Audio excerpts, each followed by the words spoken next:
May 40 here. So there's one person in the world that I explored in an 80-minute stroll stream Friday morning who can likely guarantee a Donald Trump victory, and that is Israeli Prime Minister Bibi Netanyahu, because as he pushes forward defending Israel, attacking its terrorist enemies such as Iran, the Houthis in Yemen, Hezbollah in Lebanon, and crushing Hamas in Gaza, that brings to the fore these dramatic contradictions in the Democratic Party. The only thing that unites the Democratic Party, essentially, is hatred of white men. And so otherwise, the Democratic Party is composed of all these different groups, right? You've got gays, you've got Palestinians, you've got Muslims, you have feminists, you have Mexican Americans, you have all these different groups, and essentially the only thing that unites them is hatred of white men. And hatred of Israel is in large part hatred of the West, right? Israel is regarded as the imposition of a Western state in the midst of the Middle East, and anti-imperialism really is hatred of Europeans, and Israel is regarded as a European state because the Europeans have been more successful over the past few centuries covering other nations, conquering other nations, and running other nations, and have created the world's most dominating military and economic powers. Then those peoples that have been dominated are angry about that. And so what unites liberals and the left and Islamic terrorists is essentially hatred of the United States, right? So not all liberals hate the United States, but for those who do, then they're going to feel a great deal in common with forces like Hezbollah and Hamas and Al-Qaeda and even ISIS, who also hate the United States and hate the West. And so as Israel is increasingly successful and destroying its enemies, this will bring contradictions in the Democratic coalition to bear, because most of the money that supports the Democratic Party, right, it comes from Jewish donors who are sympathetic to Israel and want to see American policy broadly aligned with protecting Israel. All right, here's an interesting thread from Yoram Hazony. For 346 days, from October 7, 2023, until the detonation of 4,000 Hezbollah beepers in Lebanon on September 17, the Biden administration kept Israel's hands tied, trying to force an early peace that would have prevented an Israeli victory. Those days have ended. And I think one delicious thing about Israel's stunning success over the past 2 weeks is how the experts were wrong, right? None of the experts predicted this level of Israeli domination. You remember the first Gulf War and how the experts talked about the possibility of a large number of coalition casualties when the coalition led by the United States tried to take back Kuwait that had been conquered by Iraq, and then coalition forces just cut through Iraqi defenses like a warm knife through butter. And then prior to the invasion of Iraq in 2003, you had also more talk of a quagmire. And in fact, R.W. Apple, the New York Times correspondent, he talked about that the United States was in a quagmire in its war in Afghanistan. And then very quickly, the United States and its allies took over Afghanistan. And so quagmire is a word that's thrown around a lot right now about the possibilities of an Israeli invasion into Lebanon. And quagmire was thrown around in the first Gulf War, the second Gulf War. And as far as the actual invasion of those countries, all right, quagmire didn't fit. Now, the United States stayed for years and years and years. That did lead to a quagmire. But as far as the invasion part of the plan, that was no quagmire. The United States forces just cut through the enemy, just like Israel seems to be cutting through the Hezbollah terrorists and Hamas terrorists in Gaza. In November 2023, Yoram writes, I laid out the Biden administration's strategy for the entire war: supply Israel but prevent Israeli victory to maintain a balance of power between Israel and Iran in the Middle East. And I remember talking to many of my Orthodox Jewish Zionist friends over the past year, and I've often been quite despairing of Israel's successes until the last couple of months. And they say, well, that's only because the Biden administration is holding them back. And I said, no, that's not true. But maybe there's more to it than I thought. Look, the United States does have a a ready supply of munitions that are being flown into Israel almost on a daily basis. And for sure, everybody in the state of Israel is grateful to the Biden administration and House and Senate Republicans for keeping the munitions line coming. But when it comes to diplomatic support, I don't think these guys know what they're doing. I mean, there's a very, very simple argument between Trump foreign policy and the Obama-Biden foreign policy. Trump's foreign policy was, we Americans, we think it's in our interest for our allies to be strong and independent and to take care of business as they understand it. And because our allies are strong and fighting for themselves, they'll also be advancing American interests. That was the Trump doctrine. And then we have the Obama-Biden doctrine, which basically sees, I mean, we had Obama just repeat this, on this clip, this interview that he did just over the weekend. Obama said it again, that it's true that the Israeli Jews were massacred on October 7th, but we also have to worry about the safety and the well-being of the children in Gaza, and so our approach has to be basically even-handed. Now, Obama and Biden, their calling card was even-handed balance of power between Iran and Israel. Their theory was that Iran has to be strengthened in order to be able to balance Israel, and so they. Okay, great comment in the chat talking about the title for today's stream, Decoding the Middle East, and great comment. Here's a topic we don't hear much about. What you don't hear much about is what's happened in Lebanon over the past 2 weeks, right? Israel's stunning successes, right? You didn't get any prediction of these, right? This just came completely out of the blue. There was no precedent that was predicted by experts in the Middle East prior to the stunning series of Israeli victories. And that makes it so delicious for those people who have an above average distrust and skepticism with regard to expertise. They've spent the last dozen years, and more than a dozen years, almost 20 years on this crazy theory. By the way, it began with Republicans, with Jim Baker and Brent Scowcroft, adopted by Obama and by the Biden White House, which says strengthen Iran so they can balance Israel. And that's what they're constantly doing. Yoram, you become one of the great public intellectuals about nationalism. And, we've loved your books and your writings, and you're very clear about the virtues of nationalism, which is the title of your magnum opus. So overall, I think this Steve Bannon show, I have found it a waste of time. Just so much time spent on pointless conspiracy theories, just flooding the zone with crap. But occasionally they've got some good stuff, such as this interview with Yoram Hazony from last November. This is what I don't understand. You got to help an American audience, because we're on Baker and Scowcroft all the time about they're the guys with the blood still on the surface in Tiananmen Square. Scowcroft goes over and tells Deng Xiaoping and the Chinese Communist Party, we've got your back. You have to clean up a little bit and make some accommodations for the world media about the slavery you have Lao Beijing in. Well, there's no reason the United States should militarily intervene with a country over how it treats its citizens and its dissidents, because the United States has no power over how China treats its citizens. And so what's the serenity prayer, right? God, give me the courage to accept the things I cannot change. Give me the, oh my God, I'm forgetting. Right? We want the courage. We want the wisdom to accept the things we cannot change, the courage to change the things that we can, and the wisdom to know the difference. And we cannot change how other countries treat their citizens without paying an exorbitant price that rarely does us any good. So there's no reason for us to tick off other countries when there's nothing we can do about how they treat their citizens. But we're your partners. You're going to be our manufacturing base, and we'll figure it out. And that's how the Bush 41 saved the CCP, saved the CCP. But you bring up something that's it's mind-boggling, and you're going to have to explain to our audience, because this gets to the heart of the problem we have today. This gets to the heart of the problem we have today. The Scowcroft and Jim Baker, supposed to be the master. Peter Baker over at the New York Times has written this big, thick book about he's the master player, the master manipulator, and all the Bush guys talk about, James Baker. This is, James Baker, the master thinker, the grand strategist. Tell me Scowcroft and Baker's theory of the case of why Persia had to be brought up in strength, particularly given everything they had done since the radical Ayatollahs took them over and the mullahs took them over and the Shiites ran the thing on theocracy, why they had to be stronger and our ally Israel had to be weaker. Okay, look, everybody, I think, at least above a certain age, certainly you remember that.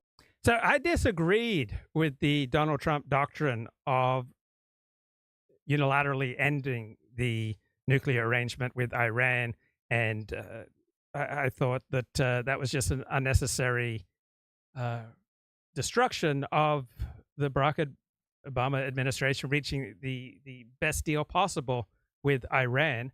But now, in retrospect, it appears that the United States under Donald Trump was much more effective in tearing up their agreement with Iran and putting the foot on the neck of Iran, which limited Iran's ability to do damage around the Middle East because Iran was so starved for money. That Reagan's big theory was peace through strength. The stronger we are, the more likely it is that our enemies will just give up. And the Trump foreign policy, the Trump doctrine, was based on the same theory. If you want peace, you take the good guys, the people who Trump thinks are the good guys, Poland, England, Israel, India, Japan, Australia, you make them so strong that that any hostile power will have to say, not only do we not want to attack them, but we actually want to make peace with them because they can't be defeated. Right, so that's one theory that's familiar to us, but there's an opposite theory that's been kicking around Washington for a generation, right? And it calls itself realism. I don't think it's terribly realistic. The idea is that in order to get to peace, you need a balance of power. So it's good to balance China against America. China should be as strong as America, then you'll get peace. In the Middle East, this theory is the theory that Iran is too weak vis-a-vis Israel, and that the reason that there's constant danger of war. Okay, there's absolutely that has nothing to do with realism, that we need a balance of power and that we need to allow China to have equal power with the United States. There's nothing in the doctrine of realism that says that. Realism says that there is no higher power that's going to intervene if there's a dispute between nations, and the best way to survive as a nation state is to become as strong as possible. And as nation states become strong as possible, they will inevitably be threatening to their neighbors, who are then also incentivized to become as strong as possible. And then there are incentives to form balancing coalitions, right, against a stronger, possibly more aggressive neighbor state. But you're also incentivized to allow other countries to bear the brunt of a conflict. So the U.S. entered World War I and World War II late, allowing other countries to pay the maximum price in casualties. And then the U.S. got to swoop in and reap the benefits of being the decisive power. So I don't think Yoram's description here of realism is accurate. War is because the Iranians are too weak. If they were stronger, if they had nuclear weapons, if they had more money, if we stopped the boycotts against them, if we strengthened them enough so that they felt like they weren't threatened by Israel, then you'd be able to make peace between Iran and Israel, and you'd have peace. I can't think of any realist who articulates this point of view. This is a gross distortion of realism. In the whole Middle East. That theory sounds crazy, but there's Now, it is true that most realists are on the left. You wouldn't think it, right? You'd think, oh, a realistic understanding of human nature, skeptical view of human nature, they must be on the right, but not true. A number of really smart guys, experts in Iran, Duran and Badran and Lee Smith, who spent the last 15 years putting together the case that this in fact was Obama's foreign policy. It was his grand theory of how to bring peace to the Middle East. And at this point, you're watching the Biden administration constantly finding ways to advance the Iranians towards nukes, to give them money, to give them cash, to remove the sanctions against them, to get them money. Did the Biden administration the Obama administration really have a grand strategy for bringing peace to the Middle East? Right. The Biden administration did, and they, of course, were completely deluded by the events of October 7th. Money from oil and gas, and it looks crazy. What is this all about? And I believe that what it's about is thinking that only if you get a balance between Israel and Iran, balance between a democratic, pro-American country that wants to live in peace and the genocidal maniacs whose goal is what we got to see on October 7th, you need to, instead of defeating them.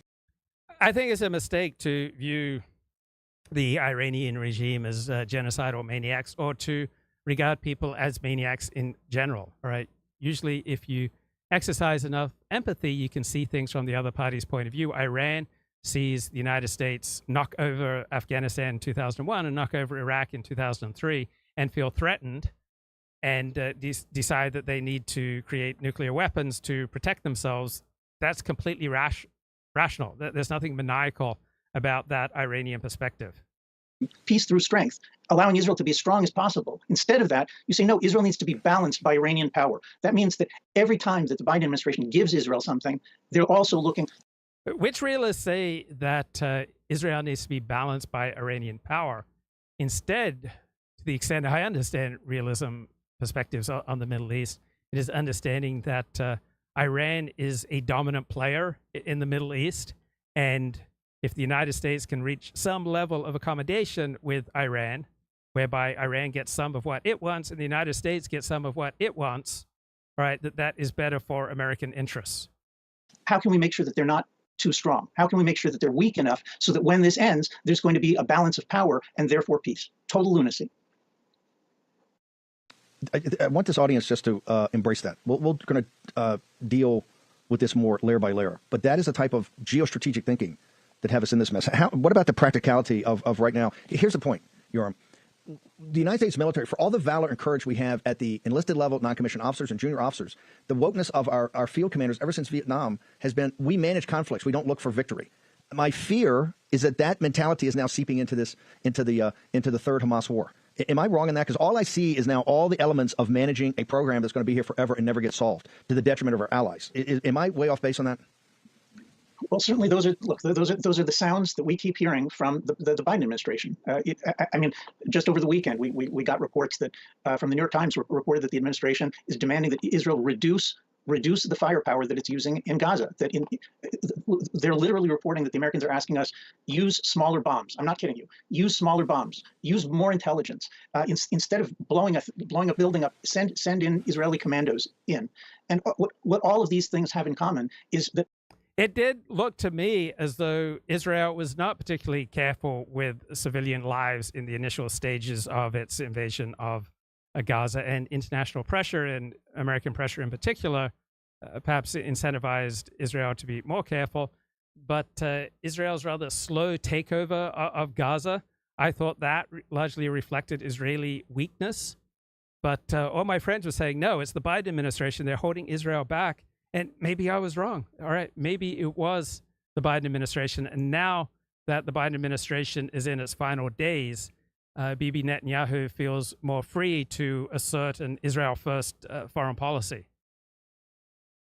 The goal, instead of the goal being to win the war, the goal is to prepare the way for some kind of imaginary peace. The theory is that if you don't really fight the war too hard, then the Palestinians and the Arabs in general and the Iranians, everybody's going to be grateful because you were so kind during the war, and because of their gratitude, then it's going to be easier to establish a Palestinian state. To have, the line's going to lie down with the land. Yeah.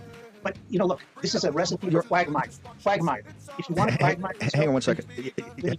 Breaking news. I told you that this was going to the America. Don't know. I'll check into it for you. Okay, fine. We want to make sure that people are one of the big things. Nathan, how this whole all looks at if this is going to expand, you're going to have combat air patrol of American pilots somewhere over Iraq or to defend Saudi Arabia. Who knows? Your thoughts, Yoram, on where we are right now? Where we are, look, we're after 50 years of American efforts to promise Israel that peace would come through giving away land. Give them land and you'll get peace. We've been hearing it for 50 years. We didn't hear it from the Trump administration, but we heard it from everybody else. And in the year 2000, people don't remember this, Israel withdrew its forces from southern Lebanon, dismantled the great South Lebanese army, the Christian militia, dismantled it. And the moment that Israel pulled out, the space was filled up by the Hezbollah, by the Islam. So Israel's Ashkenazi elite largely aligned with the conventional wisdom in the United States and Europe that the most important thing is to push for a peace deal. This means the Israeli elite in the IDF and in its intelligence services and in its tech industry and in law and in academia, all right, and the NGOs and the experts, right? In Israel, these are largely Ashkenazi leftists. Islamic supremacist militia, which is now an army. The same thing happened in Gaza. 2005, Israel withdrew every single soldier, every single settler, every Jew left Gaza, and it became an independent Palestinian state. Okay, Foreign Policy magazine has some interesting debates, and here's the debate between a Democratic and a Republican expert on the Middle East. And so here's the Democrat about Israel's pager bombs. Sneaky, underhanded, ethically dubious. I can't think of a more targeted way of going after terrorists than setting off explosives in pages that only went to Hezbollah leaders, right? It's not perfect, right? There is no way of killing terrorists that does not also have a chance of killing civilians. But to me, it was, from an ethical standpoint, it was superb. All the hallmarks of Israel's Mossad spy agency and its flexible approach to the laws of war. But what have they achieved other than scaring people in Lebanon? And so you notice this was the dominant news media reaction to the pager explosions. What exactly did Israel achieve? Well, then Israel followed that up, and it showed that there was a clear strategy. They appear to be kneecapping Hezbollah, just as they have kneecapped Hamas. and they are kneecapping Yemen and the Houthis, and they're prepared to do the same to Iran. I think it's clear now that Israel did have a strategy when they set off those pager explosives. So it was both a targeted and a mass casualty event, just a stunning event, the targeted pager explosions. So Hezbollah was sloppy, right? And this is what you would expect from a lower IQ operation. Now, Israel, compared to its Arab Islamic enemies, is higher IQ, but Israel was quite inept in its response to October 7, in large part because its laws of war prevented it from firing on enemies who were about to take over and invade their land. And Israel's laws of war prevented it from using the Air Force to target these Hamas terrorists invading Israel until many hours into that operation. So should we be cautious about calling it a targeted attack? All right, this is the Democratic perspective. There's no guarantee that all those pages would be delivered to militants. Yeah, I don't know how you could get more targeted than what happened. All right, so were the attacks effective and were they moral? Right, and so just war theorist Michael Walzer had a widely read piece in the New York Times, which he argued the pager explosions were immoral. He said that Hezbollah operatives are legitimate targets, but he rested his argument on the principle of distinguishing between combatants and non-combatants, and the plotters had to know that at least some of the people hurt would be innocent men, women, and children. Not persuasive argument, because any attack against an enemy is going to hurt innocent men, women, and children, right? It was Hezbollah operatives who had pages in their pockets, not innocent civilians. So innocent civilians were harmed, but the presence of collateral damage does not make an attack unlawful or immoral.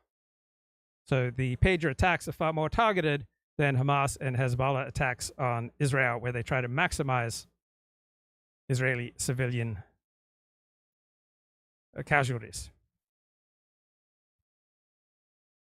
Now, what about strategy, right? Israelis believe that a big war with Hezbollah is inevitable. And so if that's true, this is an important part of fighting back and weakening your enemy, right? The whole purpose of Hezbollah is to destroy the Jewish state. It's been stockpiling missiles and rockets, and it's been launching them on a regular basis into Israel since October 8 of last year. They forced Israel to evacuate about 70,000 of its citizens from the northern border. So Israel, for the previous 11 months, was worried about a three-front war with Hamas, Hezbollah, and Iran. But now Hamas has been largely neutralized, right? The war in Gaza has stabilized, and Iran simply is not willing to fight back directly against Israel. And Iran may not have that many options to fight back effectively against Israel. And so this kind of leaves Hezbollah, and Iran declined Hezbollah's request for assistance. You saw the president of Iran go to the United Nations and ask for some kind of treaty negotiations with the West, which if they had formidable forces at their display to devastate Israel, why would they be asking for treaty negotiations? So Israel's strategy is to significantly degrade Hezbollah's capability to hurt Israel. That seems like a legitimate strategy. So here's the Democratic analyst: Israel wants a war. Yeah, so the dominant news media analysis for the past 11 months is that Israel doesn't want an escalation. Israel doesn't want a wider war. Well, clearly Israel is quite happy to have a wider war because it feels quite confident of its abilities to win. So will we see an Israeli invasion of Lebanon? Now, when this gets discussed, all the experts tell us that it will just turn into a quagmire. And the experts said the same thing about all these previous engagements in the first Gulf War, second Gulf War, and the initial invasion of Afghanistan in 2001. And none of those invasions turned into a quagmire. They only turned into a quagmire when the United States decided to stay. So I think it's entirely possible that Israel could conduct a highly effective, limited strategic ground invasion of Lebanon. Lebanon has certain geographic factors whereby if Israel simply seizes control of this mountain pass or that mountain pass, right, they can have a dominant position with regard to its enemy. All right, This is the Democratic expert here. Israel has torpedoed any prospect of ceasefire and thus the possibility of lowering the immediate threat from Hezbollah. Well, wiping out Hezbollah's leadership, would that not diminish the threat from Hezbollah? Policymakers should be trying to find a diplomatic off-ramp, should they? I understand there is a case for a diplomatic off-ramp, right? There is a case for making peace deals, but there's also a very strong case for just allowing the parties to fight it out. And once there is a decisive winner, that may do far more towards creating peace, right? To have a dominant winner than any peace deal. Right? You establish facts on the ground, right? That seems like a pretty strong basis for peace going forward. Right? Back to Yoram Hazony. Why would any American work towards maintaining a balance of power between Israel and Iran? The Iranian regime is relentlessly hostile to the West. Now, much of that hostility is caused by actions by the United States. So you don't want to needlessly infuriate your enemy. Shouldn't America hope for an Israeli victory in the current conflict? In their 2006 Iraq study group report, Jim Baker and Lee Hamilton argued that the Iranians could benefit from incentives the U.S. could offer, called for a dialogue that could end Iranian enmity to the West. And I was broadly sympathetic to that point of view, but now seeing the success of Trump's foreign policy and the success of Israel's operation, maybe the Trump approach is more effective than the Barack Obama-Joe Biden approach. 2009, Barack Obama adopted this theory as his own. He argued that Iran's animosity stemmed from U.S. belligerence and support for Israel. By putting daylight between the U.S. and Israel, America could bring Iran to unclench their fist and to make peace. Most Americans still thought that Iran was a bitter adversary, but Democrats and Republicans in D.C. found the idea of a tilt toward Iran irresistible, not least because of the vast profits to be made if energy deals with Iran could somehow be made kosher. Right, October 9, 2023. This is Mike Benz on Iran and the U.S. and the Biden administration. I want to talk today about the tragedy that's happening right now in Israel and what's happening with Iran. And I see a lot of my timeline divided around, Israel versus Palestinians and what is the role of Iran here.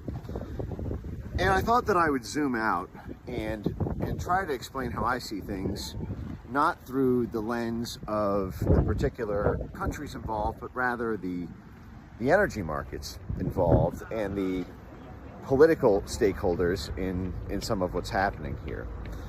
So for folks who don't know, Iran is a very privileged place in terms of its possession of natural bounties in the hydrocarbon area. It sits on the world's number 3 largest reserves of oil and the number 2 for natural gas, which means of all the gin joints in all the world, so to speak, Iran has pretty much the best profile of resources that it could export if it were free to do so.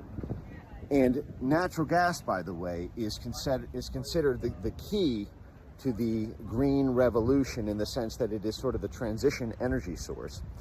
And so you've had a huge amount of investment, particularly from the Biden family, particularly from BlackRock, particularly from many forces, as I've described in my sort of West Texas video, focused on the LNG market, liquefied natural gas, which is when you don't have a direct pipeline. You have to freeze it basically, and then liquefy it and then ship it.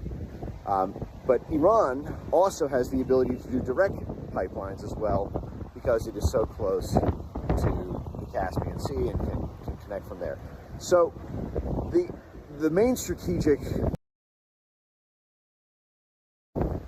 knife's edge of much of geopolitics. Okay.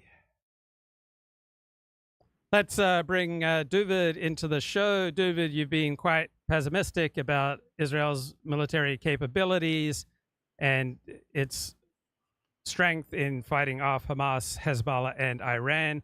Now, over the past few weeks, Israel's just putting in a stunning number of military victories. Are you rethinking any of your perspectives on the Middle East, Dooovid? No, I mean, obviously Israel has in certain aspects extremely good capabilities, and that's what it's leaning on. So like Israel is just using the tools it has in its toolkit, which is basically intelligence, spying, surveillance, if you want to call it terrorism, assassination, mostly the Air Force and bombing. So like obviously Israel completely dominates the Middle East, including Iran, in all of those activities. The question is where Israel does not necessarily dominate is hand-to-hand combat, urban warfare, and what would eventually be a ground invasion. So the difficulty is what is Israel's objectives and what does it need to do to carry out its objectives. And unfortunately, what Israel's strong points are not effective in their objectives. And you say, well, the main objective, like in Lebanon, is to be able to return the people to the north, and able to, in order to do that, they need to dismantle Hezbollah's rocket launching capabilities. But most of that is in the area, the 100 square miles that in the mountains in south of the tiny river, and would require a ground invasion. It's very unlikely that any of Israel's successes against Hezbollah actually move it towards its objectives. So okay, if they've killed a lot of the leadership, they the pager attack, the bombings, maybe they've slowed down the weaponry, but try to sell that like it's actually moving Israel towards its objective, and that's why you have what I call it the bluff, because all the military experts basically know that in order to achieve Israel's objective, they have to do a ground invasion. Likely, they have to do a ground invasion all the way up to Beirut, but at least to the Litani River, in order to return the people to the north. And so it's kind of a bluff to basically, can we cause enough damage that I don't know, like Hezbollah would voluntarily fold, that like the leadership would call on the Hezbollah encampments to like voluntarily dismantle their infrastructure, that they're going to get scared. And really it's the same thing in Gaza, because I've mentioned this 100 times. It's kind of like been scrapped from the history books of Israel's original plan when they started the ground invasion. Like everyone seems to have forgotten that they called up 250,000 reserves and they had them outside of Gaza. And the original plan was to completely do a ground invasion in northern Gaza and send everybody south. But the Israelis' own estimates was that it might cost them 10,000 soldiers' lives. And I remember us talking about that. God forbid, maybe me or you would be able to get a Jewish girl if 10,000 Jewish males died fighting in Gaza. But obviously, Israel, they weren't ready to take those kind of casualties. So that's why a year later they don't control northern Gaza, and like they would have to achieve the objectives to dismantle Hamas. They have to go building to building, tunnel to tunnel. And so you have to, like, yes, Israel has a stunning military in certain aspects, but they don't have a very good military. Maybe nobody does, to actually achieve the objectives that they need to achieve. And that's why a year later Israel's stuck in Hamas. It's unclear whether, most experts think, even Israeli experts think, that they're going to have to negotiate with Hamas, and Hamas will regain control of Gaza. And in Lebanon also, most Israeli military experts are saying it's the ground invasion that's key. So the sober Israeli military experts, the problem is they have to sell to Israelis the high casualty rate.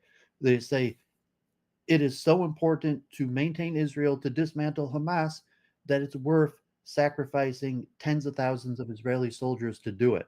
But if they spoke in those direct terms, Israel's not going to support it. So they have to, say, okay, we could win without costing tens of thousands of Israeli soldiers' lives, and we could do that through bombing, through assassinations, through scare tactics.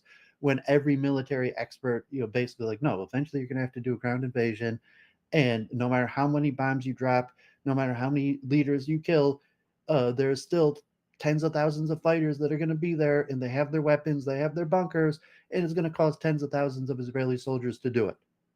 Okay, so you haven't shifted your thinking. Are you disappointed by Israel's string of victories? Well, I don't think they're strings of victories. I think they're just killing people. How is that not a victory? They've taken out all of Hezbollah's leadership. Because their leadership isn't actually the ones preventing their objectives. Their objectives are, saying that's the easy part. Wait, how is taking out the entire Hezbollah leadership, meaning anyone in power now with Hezbollah wasn't considered worthy of having a pager just 2 weeks ago? So how on earth can you think that these replacements will be just as effective as the leaders who were assassinated? Because from my research, most of the people who were attacked for the, including the bombings recently and the pagers, were political, medic, bureaucratic leaders. They weren't actually fighters. The fighters, and just the fact they're in Beirut, they're not launching rockets from Beirut. They're launching rockets from south of the Litani River. It's unclear whether the pager attack killed anybody in the actual region where they're launching rockets from. Is it bad, tasteless, against the Torah to celebrate the death of your enemies, such as Nasrallah? It depends who you ask. So, if you're going to get the Adam Green, or the perspective is, say, like my rabbi, I heard a bunch of rabbis, my rabbi, but just say the main Kiruv rabbi in Metro Detroit, who I used to go to all the time because he was like the only guy doing it, would constantly say, like, we're Jews, we don't turn the other cheek. So if you're going to say, like, there's an essential difference between Judaism and Christianity, where we are kind of bloodthirsty people, we do celebrate the death of our enemy, we do have these kind of vengeful things as part of our religion,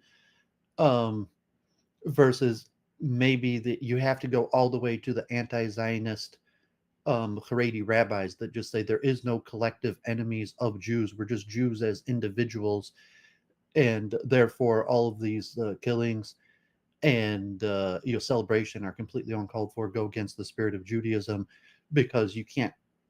There is no such thing, so to say, as a collective enemy of the Jewish people. It have to be an individual act of a Jew to do that. So anytime the Jews are celebrating collectively the demise of their foe, that's but I say you really only find that in the anti-Zionist form of Judaism.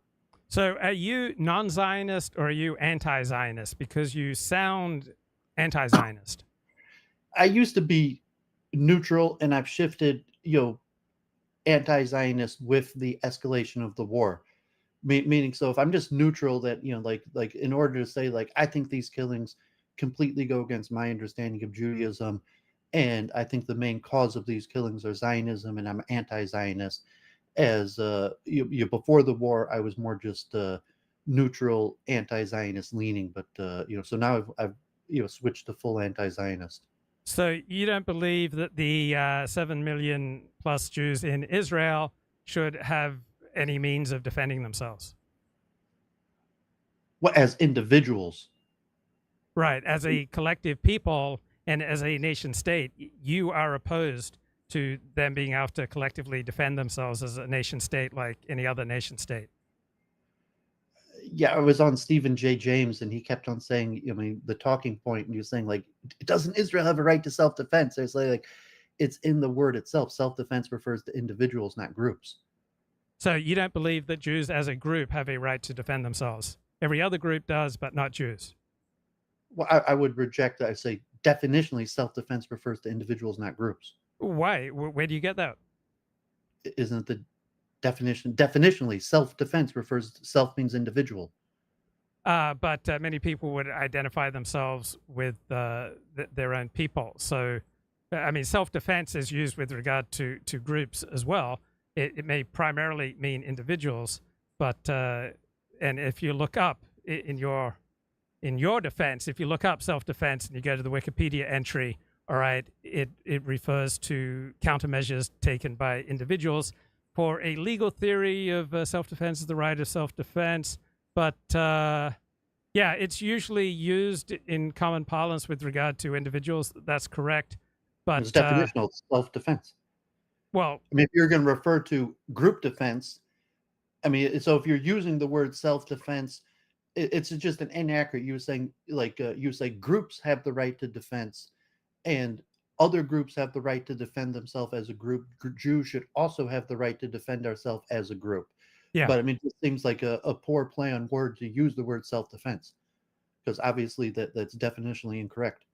Well, we also refer to a nation state as embodied in an individual. We will call England. We might refer to her with the pronoun as she or he. Not, we don't use the plural pronoun with regard to nation states.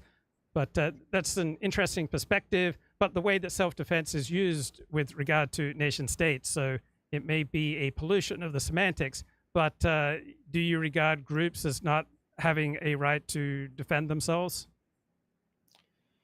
I would say morally, groups are very difficult to define, and then you're going to morally put yourself together as a group. So I mean, then you say, well, that's where you have the problem of like October 7th or collective punishment. If you have the right to defend yourself as a group, that means that as an American, what does are we all collectively responsible for anything the government has done?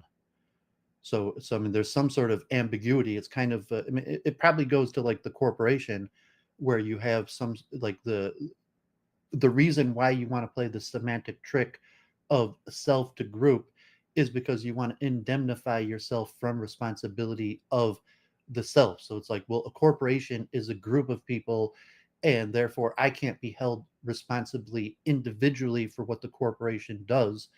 And the same thing, that's what you want to say as a group, that we could defend ourselves as a group, but if it goes bad, the group could dissolve, or you could attack the group, but you can't attack me as an individual just because I'm a member of this group that was acting collectively. So that's where you have this moral semantic ambiguity when you use these terms. That's problematic. And right, my guess, groups, the way the world works is groups defend themselves all the time. So my guess would be the point that actually this concept of group self-defense probably derives from corporations and like the indemnity clause of like forming a corporation. Well, any tribe that did not defend itself got wiped out. So those Jews, for example, who would not fight on the Sabbath, they got slaughtered. And until the rabbis came and said, if necessary, you should defend yourself with weapons and fight back on the Sabbath to defend yourself. So only those groups willing to engage in a common defense have been able to survive. The others have been slaughtered and removed from history. So if you're opposed to the common defense, that seems like a strategy for being wiped out. Well, there's just a lot of moral difficulties. So just like in ancient times, the common practice was to completely destroy your enemy, genocide women and children, even salting the land so it can't be resettled. So you say that if we've moved past that in the terms where we don't want to, you have to completely kill every single person from the other group to have victory. That's why we've created these things of what we're calling self-defense for groups or corporations and indemnity, to say that, well, the group could dissolve and the group lost, but the individuals that used to be part of that group don't bear personal responsibility for what their previous group had done. So do you think then God was immoral when he commanded the Israelites to commit genocide against the inhabitants of what's now Israel? Well, I mean, the commentators like Maimonides have a dispensational view that morals have changed and evolved over time. But you do acknowledge God commands Israel to commit genocide against entire groups. Yeah, but I'm saying that's Torah. the straightforward Maimonidean interpretation, that morals have evolved in a dispensational, that was the moral thing to do at the time, but it's not the moral thing to do now, and because morals have evolved and changed over time. And at what level of destruction of Hezbollah's capabilities would you be willing to reassess your thinking? So it seems to me that if Israel has reduced Hezbollah's offensive capability by, say, 50%, then its attacks against Hezbollah over the past 2 weeks have been a good strategic move. You think that Israel's attacks have not been a good strategic move, but neither one of us knows for sure how much of Hezbollah's ability to wage offense against Israel has been degraded. So at what point of degradation of Hezbollah's capabilities would you say, hey, I was wrong, these Israeli attacks were aligned with Israel's best interests? Well, I'm actually going off of what the Israeli military experts have said, as opposed to the political leaders, in saying it's unclear whether Hezbollah's military capabilities have been degraded. So that's why you have, is this a precursor to a ground invasion? Has this reduced Hezbollah's ability to launch rockets into Israel? And like, obviously Hezbollah's launching rockets into Israel right now. And these attacks were in Beirut. They're not launching the rockets from Beirut. They're launching them from these tunnels and outposts in the southern Lebanon. So I'm not. I mean, to your perspective, what makes you? Why are you claiming that? I mean, you could say it's a victory because they're all part of Hezbollah, and they've killed a lot of people. They killed the leadership. They've caused terror and fear. But why are you claiming that they've actually degraded Hezbollah's capability when you know that those capabilities in southern Lebanon? Well, I don't know how much it's degraded, but my point was that wiping out all of Hezbollah's leadership is a victory, that Hezbollah's communications ability is being significantly degraded, and everyone who's leading Hezbollah now is not considered worthy of even having a pager 2 weeks ago. To me, that is self-evidently a success, but you didn't answer my question. At what level of degradation of Hezbollah's ability? So if this has only resulted in a minor degradation of Hezbollah's capability of waging offensive war against Israel, then I would be wrong. I would accept that I would be wrong. At what level of degradation of Hezbollah's abilities would you accept that you were wrong in your analysis? Well, I think you're just misreading the situation. Israel would achieve its goals by a ground invasion that dismantled all of Hezbollah's military outposts and bases and rocket launchers and so on up to the Litani River. What they did the other day, they did bomb. I mean, they have been bombing that area, but it's saying that they didn't really accomplish anything towards that through the bombing. They killed the leadership, and you say the question is, how much does killing the leadership or striking terror in the Lebanese population, or maybe greater Hezbollah, actually degrade? I'm saying we know where Hezbollah's military infrastructure is.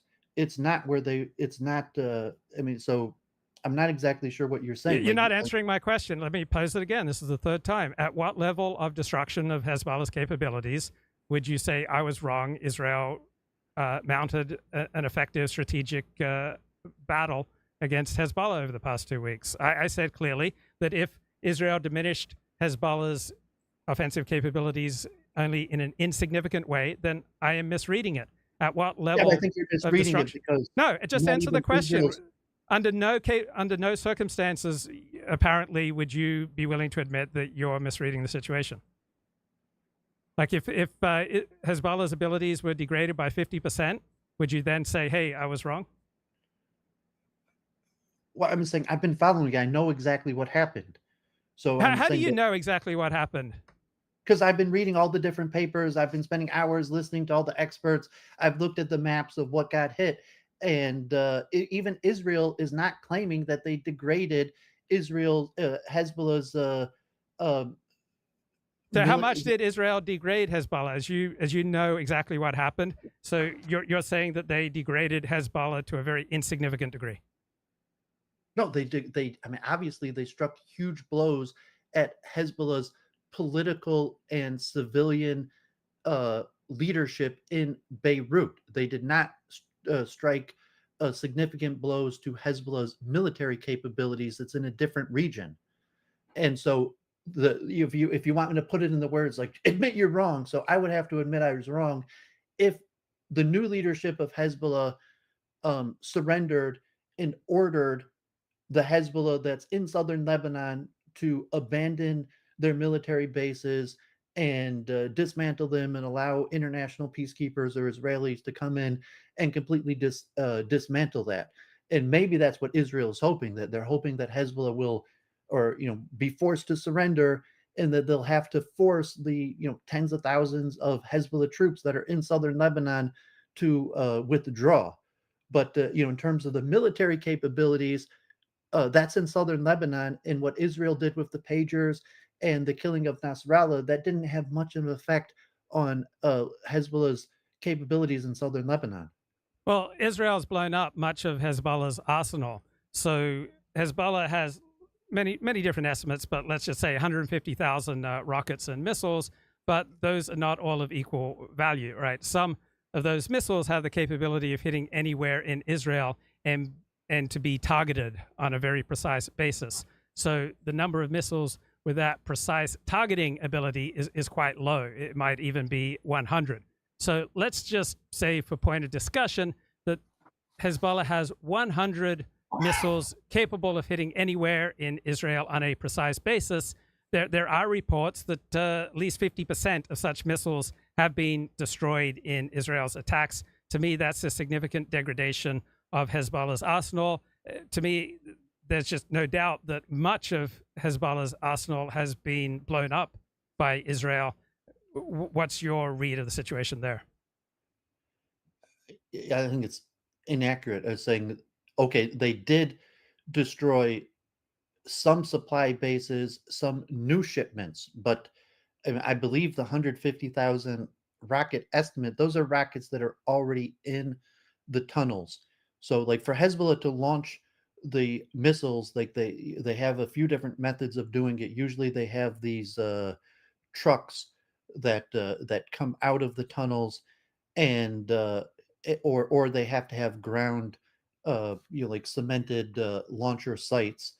And Israel has been attempting to destroy those, but like mostly it's trucks. And so if it has 150,000 rockets, those are rockets. I mean, maybe it's down to 120,000. Those are rockets that it has securely in tunnels in southern Lebanon.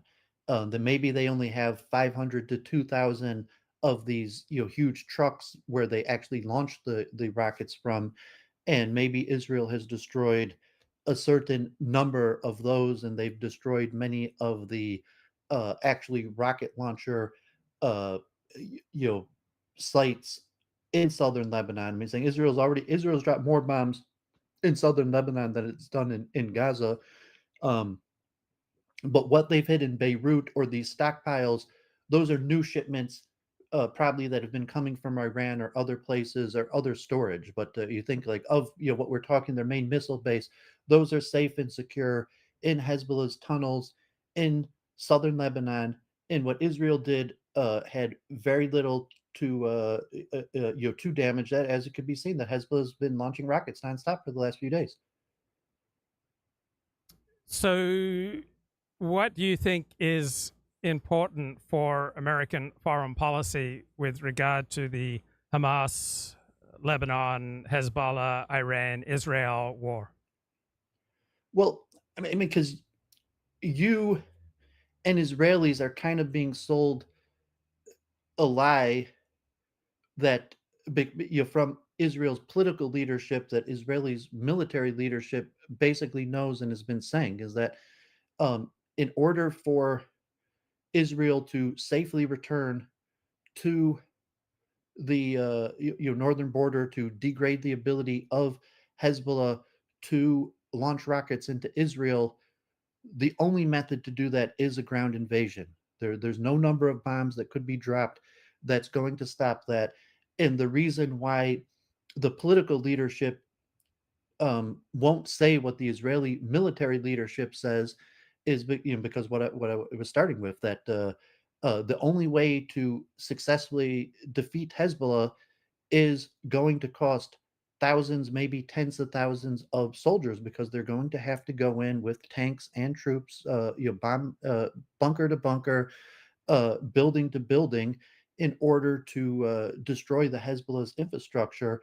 And you could hope that, like, somehow you cause enough damage that Hezbollah will surrender and tell them to pull out. But that's unlikely, because they're probably operating independently, and they can't even really do a siege like they can on Gaza, because it's open territory, it's in mountains, and they probably have supplies.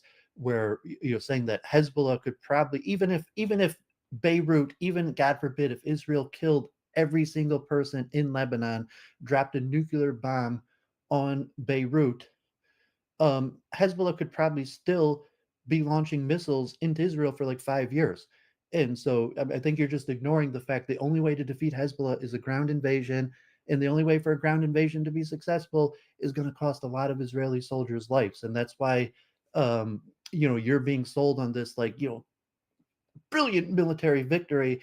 And it's not really even helping you as someone being pro-Israel. Okay, so wait. My question was, what should American priorities be? You didn't answer the question. What should American priorities be with regard to this war? I mean, it's unclear. I mean, probably America should. Probably America has to completely cut off Israel. I mean, because America is largely part of the problem, because all these bombs and warplanes we're giving Israel, and they're basically using it in even the intelligence. So I mean, it's unclear. America either has two options. It goes all out for New World Order, global domination, and that means to completely militarily try to subdue the Axis, defeat Russia, China, and Iran, or it probably has to strategically withdraw and just try to be safe within our territory. And at that point, if America wants the global hegemon, Israel's an important ally. If America just wants to retreat to our borders, then Israel's a strategic liability. And which sources do you regard as most reliable for understanding this Middle East war? None of them, but all of them.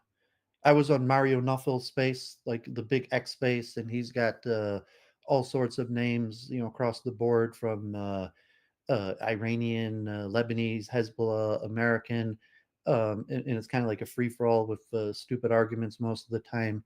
So, but then you could go to the Twitter profiles and sometimes small writings. Like, obviously, I read the New York Times. I read almost everything the New York Times writes on it. I read almost all the Israeli English papers, the Jerusalem Post, the Times of Israel. I basically read everything I could get my hands on, including reports, and it's difficult to get. I mean, so if you're getting commentary as opposed to just kind of like on the facts, on the ground, what's happening, it's very difficult to get, on the facts. And then if you're looking for actual Israeli, so like Israel already has a plan for a ground invasion, and saying that, okay, it's classified. There's been some reports, some of them are in Hebrew, some of them have been loosely translated, or you could, there's different podcasts. I've been watching the Call Me Back podcast with Dan Senor. Actually, the Comedy Cellar, has been having, Regiv and different things. Sometimes they translate actual Israeli military documents into English. Like I was saying about what's the actual plans for the ground invasion, what are the actual estimates within the military establishment from Israel, what they're recommending, as opposed to what the Israeli politicians are saying. So, like, basically, like, nothing's really that good. So you have to go filter through everything. Your point of view seems to be largely reflected in Haaretz, because your point of view is not really reflected even in much of the commentary in the New York Times, certainly not Times of Israel or the Jerusalem Post. I mean, I didn't even mention, like, Haaretz isn't even one of the sources I look at. Right, but your point of view, it's the elite newspaper in Israel. It's like the New York Times of Israel, and it's open to a wide variety of voices, from anti-Zionist to non-Zionist to very liberal Zionist, but it's certainly united by a hatred for Bibi Netanyahu and for Israel's current strategy. But let's move on to other topics. Go ahead. Can I ask you about what I mentioned about, because I would say like maybe my personal view, but I'm mentioning this necessity of the ground invasion to achieve Israel's objective, and that's coming straight from the majority of Israel's military establishment, not the political establishment. The majority of Israel's political establishment is saying that the only way to do this is to do a ground invasion, and that it's going to cost thousands or tens of thousands of Israeli soldiers' lives. And that's what's being ignored. So you're being sold that this victory, you're ignoring the actual Israeli military leadership is saying this, okay, like, good, we killed Nasrallah, we inflicted a blow, but the only way to end this is a ground invasion. Okay, so this is my answer. None of the experts that we heard opining on this predicted Israel's stunning degree of success over the past 2 weeks. None of them thought that Israel had anything like the capability, such as the pager attack, taking out the entire leadership of Hezbollah. So the experts just completely absent from what's actually happened in the past 2 weeks in their predictions. And then as for the experts predicting that conquering Gaza would cost 10,000 Israeli lives, right? Israel suffered far fewer than 1,000 deaths, and they've essentially kneecapped Hamas in Gaza. I'm thinking about the same experts predicted that taking back Kuwait from Iraq in the first Gulf War would cost thousands of American lives. That did not prove to be true. Had experts predicting that invading Afghanistan in 2001 would cause the death of thousands of Americans. That did not prove to be true. And conquering Iraq initially in the first couple of months of the 2003 invasion cost far fewer lives than predicted. So the expertise with regard to these invasions has consistently proven to be wrong. Now, I am not anti-expertise. I respect that expertise in many cases is going to be far more better informed and more accurate than non-expertise. But this quagmire argument that, for example, Israel to launch any kind of ground invasion into Lebanon is going to cost 10,000 lives, I'm not sure that's at all true. Israel could use a more strategic and targeted, limited ground invasion, or perhaps no ground invasion at all. Perhaps Israel is going to have to essentially render Hezbollah weak and unable to significantly threaten Israel just on the basis of these air attacks and guerrilla sending in just elite special forces to take out certain bunkers of Hezbollah, or in Syria. Israel launched attacks with special forces in Syria, taking out military arsenals in Syria. So we may not need a ground invasion of Lebanon. If we do have a ground invasion, it may be much more limited. And all the experts predicting these tens of thousands of lives for all sorts of invasions, whether Israel taking over Gaza or America taking over Kuwait from Iraq in 1991, or Afghanistan in 2001, or the initial invasion of Iraq in 2003. These arguments vastly exaggerated the number of American deaths. So no, I don't think it's inevitable that Israel destroying Hezbollah's abilities to threaten Israel will require 10,000 deaths. Right, I think it's because they ignored the military advice and saying you could only have a complete victory if you go building to building, tunnel by tunnel, which, like, if you look, essentially that's what Russia's doing. Russia goes building to building, tunnel by tunnel, completely eradicates any Ukrainian infrastructure, and that's why it's so casualty intensive, and saying, like, yes, the American Israelis have never taken their own military advice, and that's why they've never really conclusively defeated their enemies. So Israel has, you could say, kneecapped. They've caused extensive damage. However, they have not they have just done strategic targets. They, still, even in the majority of northern Gaza, they still never went building to building, tunnel to tunnel. They've only done strategic targets, and that's why we're in the situation. And it's like in Lebanon, like, yeah, you could degrade your enemy, you could cause a lot of damage, but you only fully defeat them when you go tunnel by tunnel, building by building, and that's what the military leadership is saying, like, that's what we got to do. That's the only way to defeat them. And because the military doesn't make the decisions, the politicians make the decisions, and the politicians know that it's going to be extremely unpopular to have a casualty intensive battle like that. That's why they try to sell the public that we don't actually have to do what the experts recommend. We could win this just by strategic missions and bombings. Okay, before we move on, was there anything else that you wanted to question me or push me about on Okay, this and I would war? say my anti-Zionism or whatever, that has nothing to do with my analysis of this. And I'm saying, like, largely I'm trying to explain what the Israelis military establishment is actually saying in terms of what I'll call the ground invasion, the building by building, tunnel by tunnel, is the only way to win. Okay, I think you're deluding yourself that your anti-Zionism has nothing to do with your analysis. Israel's had a stunning number of victories over the past 2 weeks. Only someone who's anti-Zionist on a strongly passionate basis would fail to see the significance of these Israeli victories. I think your emotional anti-Zionism is blinding you. Go ahead. If I gave you a list of Israeli military experts that said the exact opposite, so it's saying the Israeli politicians are selling this as a great victory.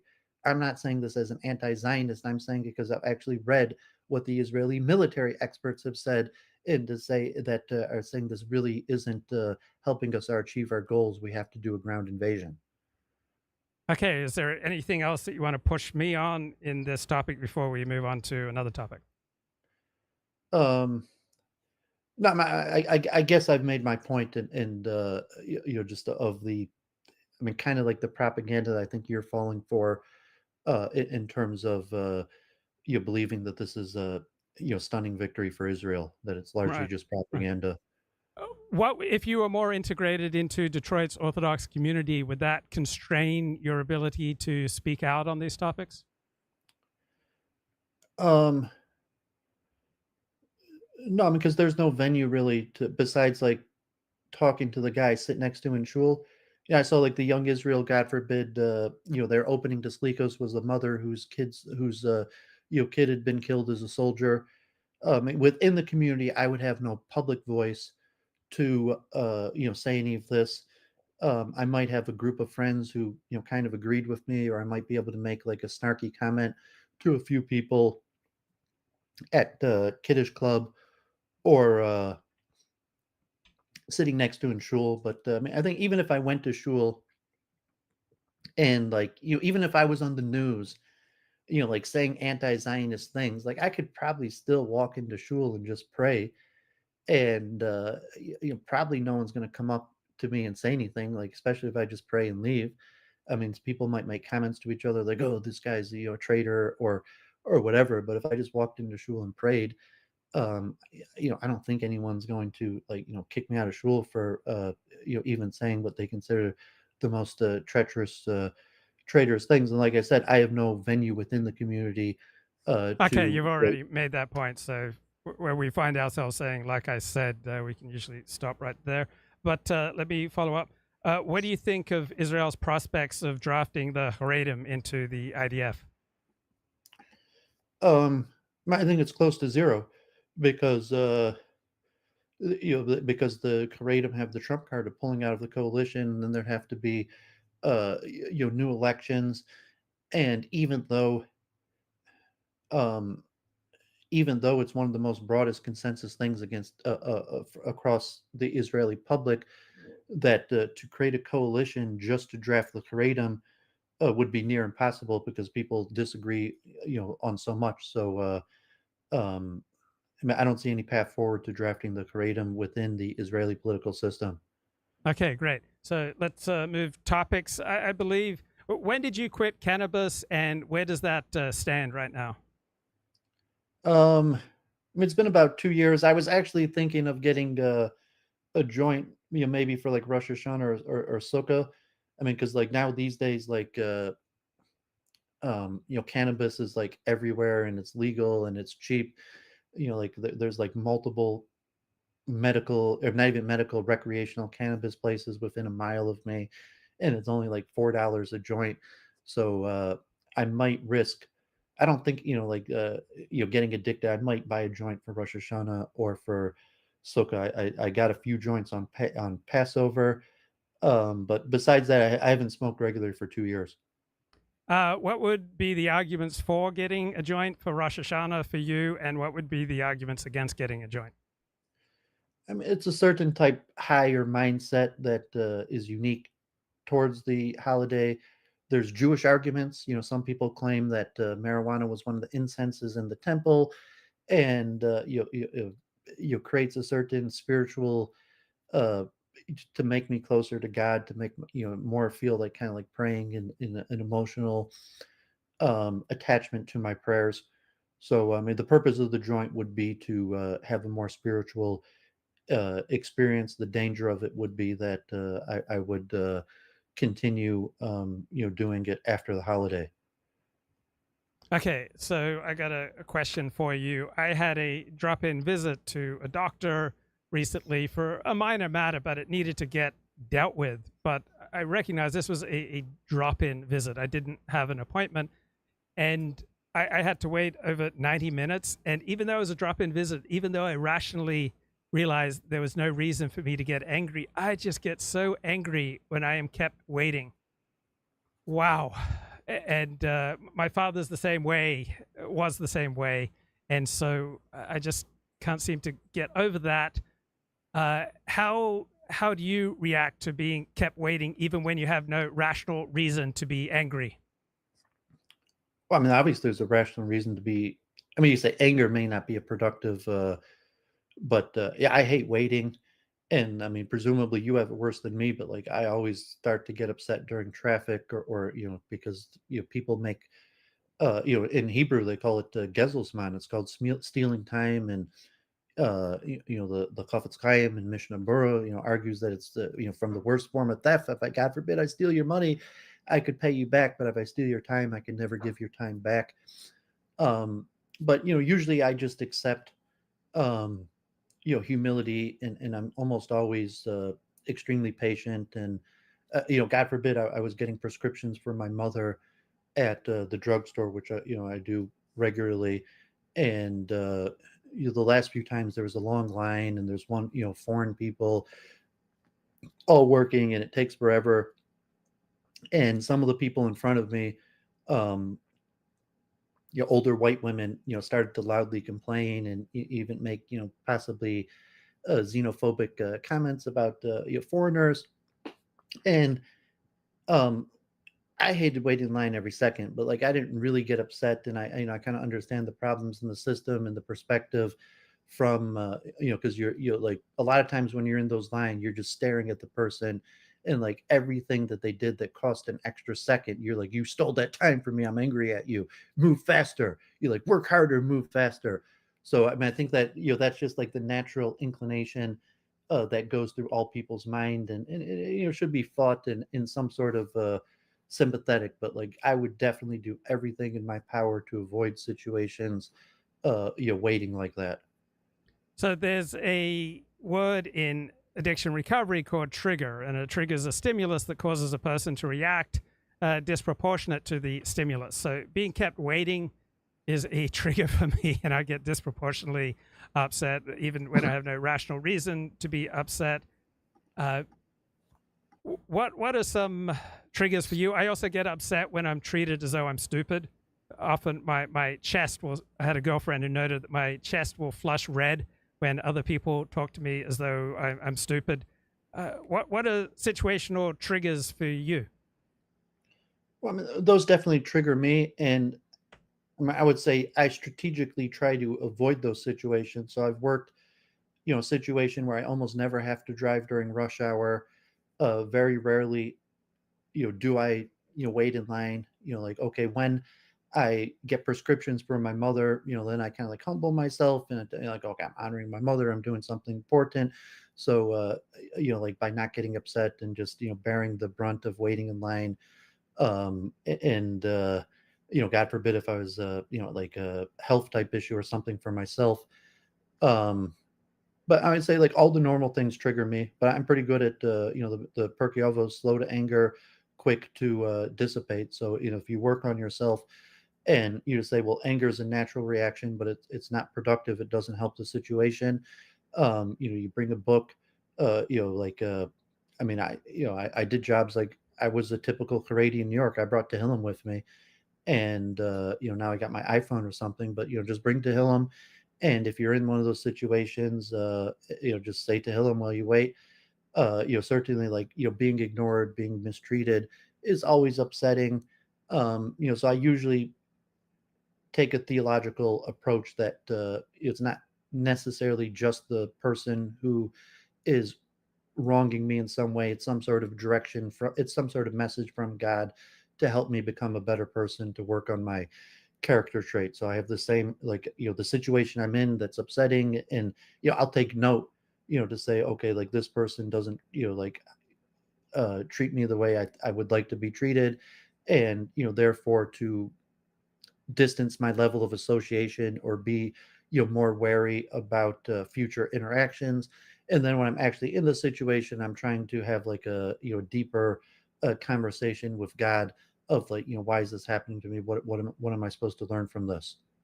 So go ahead, finish your thought. And then also just to make the most use of the time in terms of to not just sit there and get angry, to bring a book with me, or cell phone, or have something that okay, you made that point out of my head. Yeah. So I had some annoying dental work done in the past few weeks, getting fitted for a crown. So they're reshaping my tooth, and it doesn't feel very good. And so to kind of get through that annoying, exasperating, triggering situation, I went into euphoric recall, where I was thinking about some of my favorite sexual experiences in the past. How much time, if any, do you spend in euphoric recall of your most intense erotic experiences in the past? Minimal, because I would say that's somewhat negative. It's better than getting upset. Yeah. It was saying like, most likely, God forbid, that would happen to me, like if I'm laying down to go to sleep and I can't fall asleep.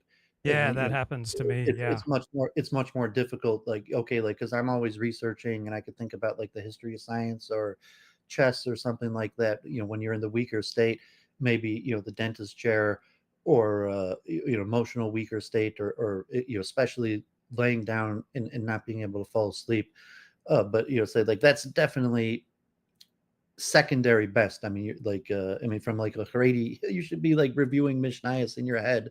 But like, okay, you're a grown man, and I'm sure you have thousands of things that you're in the middle thinking about, like in terms like, okay, I'm trying to write, like now I'm actually coaching chess now at Martin Luther King High School in Detroit. So, like thinking about my students, and things that I could do to help my students, just kind of like reviewing their names and their difficulties. So like that's more productive thoughts if you're thinking about like your family, your friends, your important relationships. You also get, like, I coach chess, and I meet a lot of people, and like just trying to go over remembering names in my head, because that's one of the good way to it's important that it means something to people that you remember their names. So reviewing that, like in your head during those times, so I would say,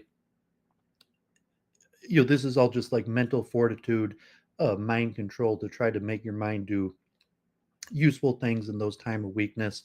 And like, I don't know. Do you agree that this euphoric recall is probably, on a scale more to the negative than the positive of the things you Oh, could yeah, do, yeah, definitely. energy? Definitely, because I've also had significant parts of my life where I had nearly zero amount of lust operating in my life. I'm curious, how much time a day do you spend in a state of sexual lust? Would it be minutes? Would it be hours? God forbid, hope very little, but like minutes. Usually when it happened later at night when I'm losing energy. Yeah, me too. Getting Yeah. ready to wind down. Yeah. So I mean, sometimes it's already like 8:30 at night, Yep. and I mean, okay, God forbid lead to spilling seed, but like, especially once you've already laid down, and then you're like, oh man, I can't fall asleep, and then if you get an erection or something like that, then it'd be almost impossible. Uh, but like in a regular basis, like what you think about during the day is likely to be what you think about at night. And as it gets later at night, you become weaker. Maybe it would just ask you, because this is something that I do. Do you do like such a thing of like doing mental review of your connections? Like if mentally, if you're laying down at night, you could think like synagogue and all the various people in the state of your relations, and trying to remember, just something to keep your mind occupied that will be beneficial, like reviewing social relations, networks, connections.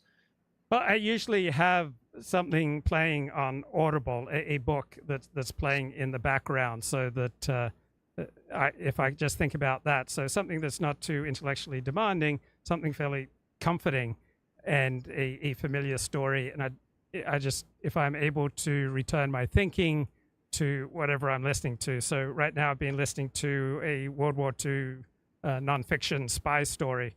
No, past World War II. It's a Cold War spy story about some Russian KGB officer who was also giving intelligence to the British.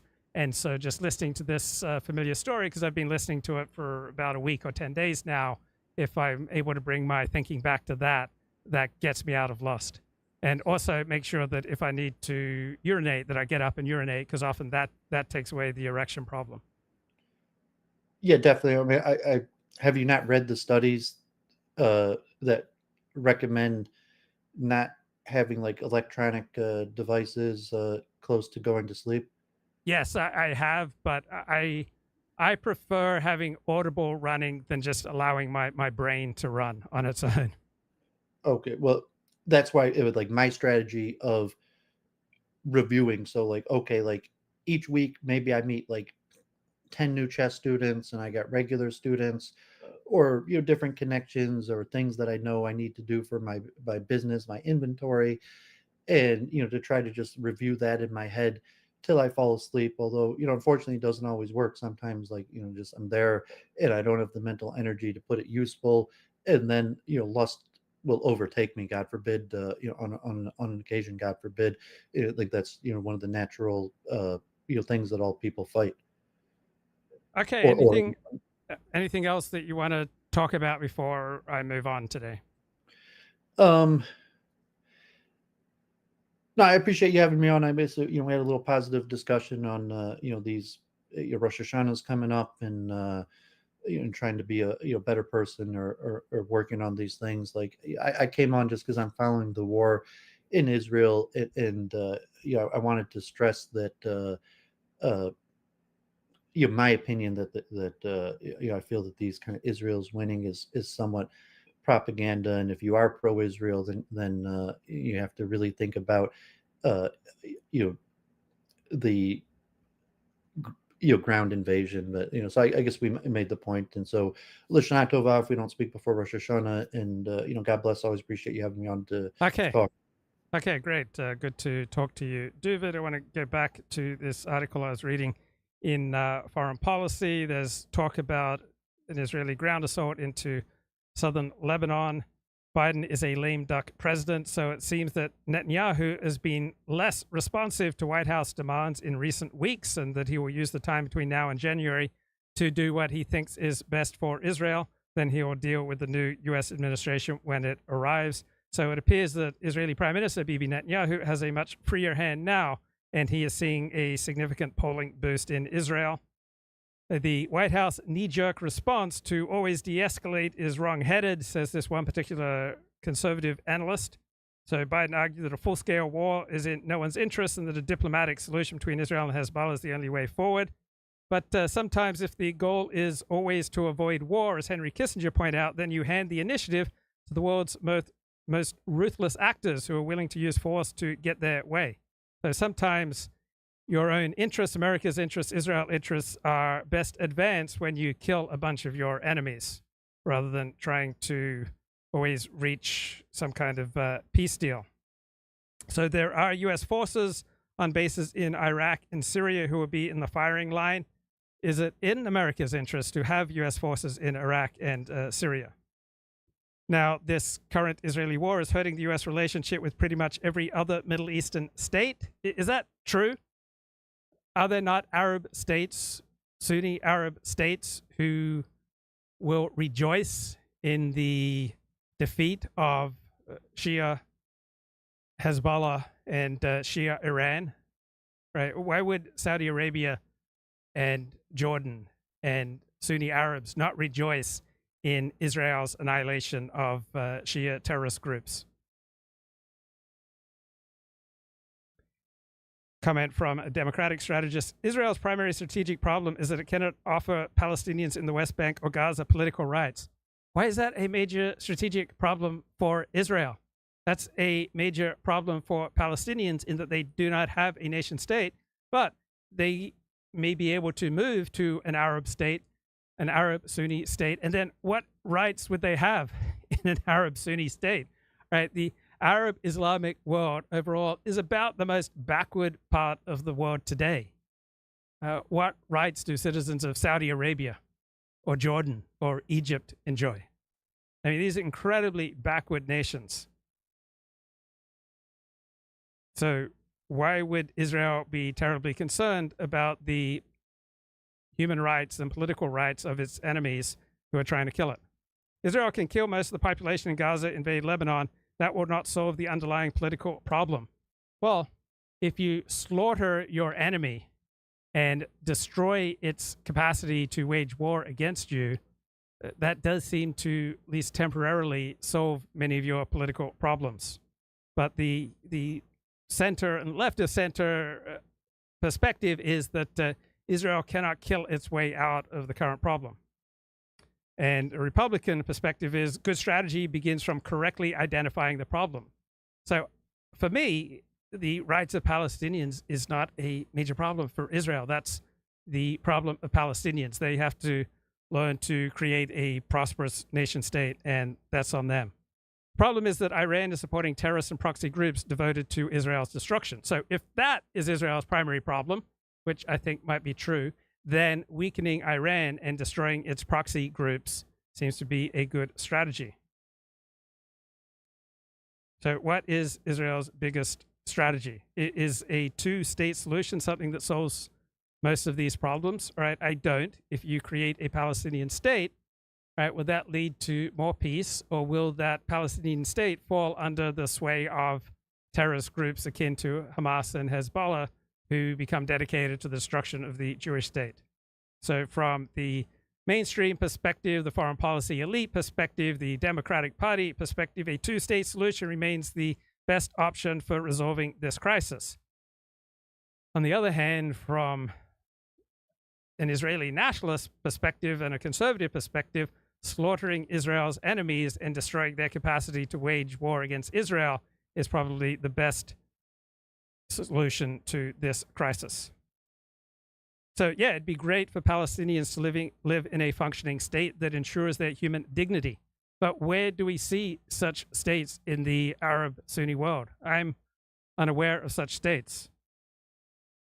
Right, allowing Iran to continue to fund Hezbollah, the Houthis, and a new version of Hamas within a future Palestinian state poses a significant risk to Israel.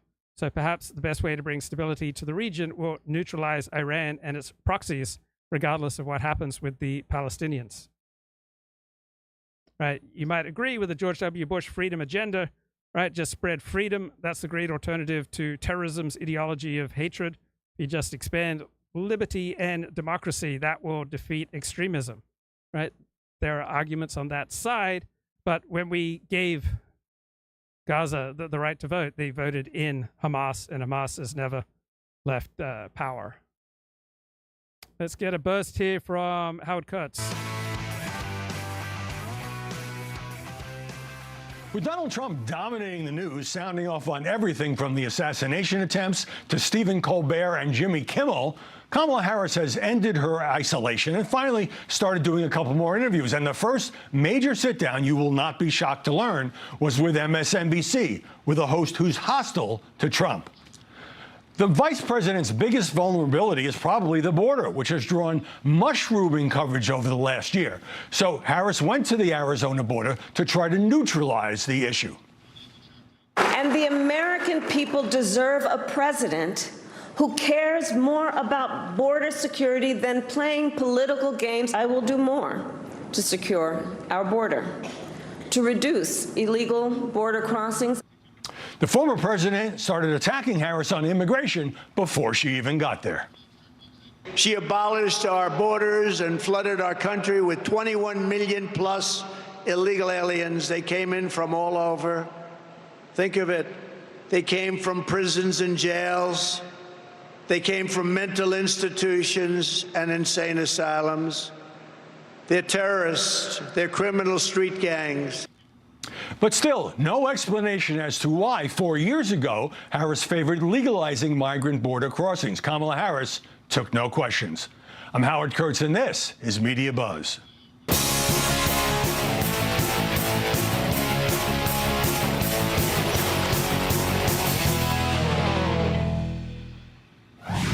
Media reaction to the Kamala border speech was decidedly mixed.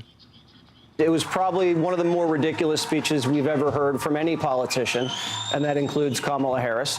She said she takes border security very seriously.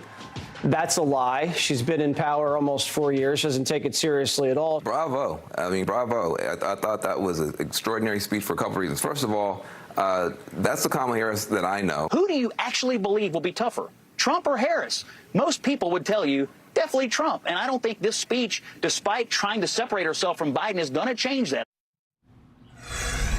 Joining us now to analyze the coverage, Mary Catherine Ham, a Fox News contributor and co-host of the podcast Getting Hammered, and Tim Hogan, Democrat. Right, because a lot of people have lived through the 10 million crossings during the Biden administration, the 2 million known gotaways.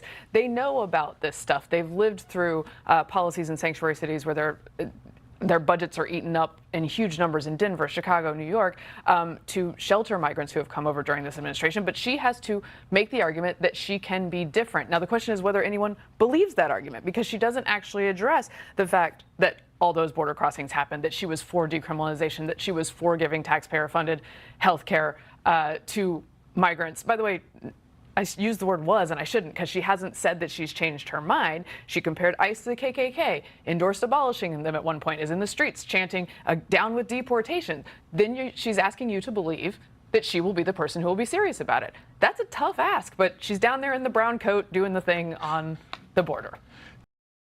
All right, why do people support Donald Trump when he says so many things that offend the dominant pieties? Right, interesting essay in the New York Times, but first I should play a little bit of another New York Times essay, Why the World's Biggest Powers Can't Stop a Middle East War. Why the World's Biggest Powers Can't Stop a Middle East War.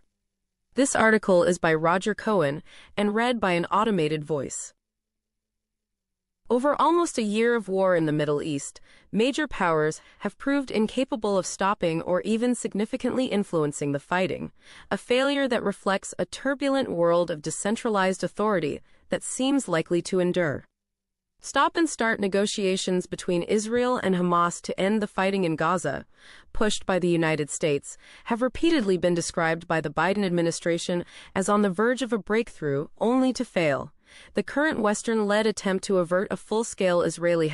So I think there's a right-wing and left-wing difference here in that people on the right are more skeptical about human nature and more skeptical about our ability to manage wars, right? Wars tend to escalate, therefore it's very difficult to manage them.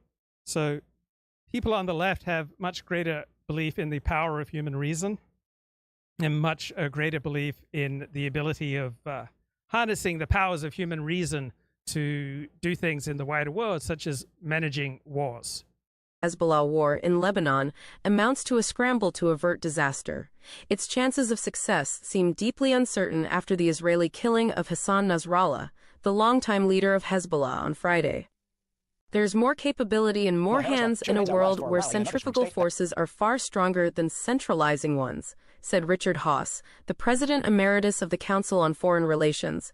The Middle East is the primary case study of this dangerous fragmentation. The killing of Mr. Nasrallah, the leader of Hezbollah over more than 3 decades, and the man who built the Shiite organization into one of the most powerful non-state armed forces in the world, leaves a vacuum that Hezbollah will most likely take a long time to fill. It is a major blow to Iran, the chief backer of Hezbollah, that may even destabilize the Islamic Republic. Whether full-scale war will come to Lebanon remains unclear.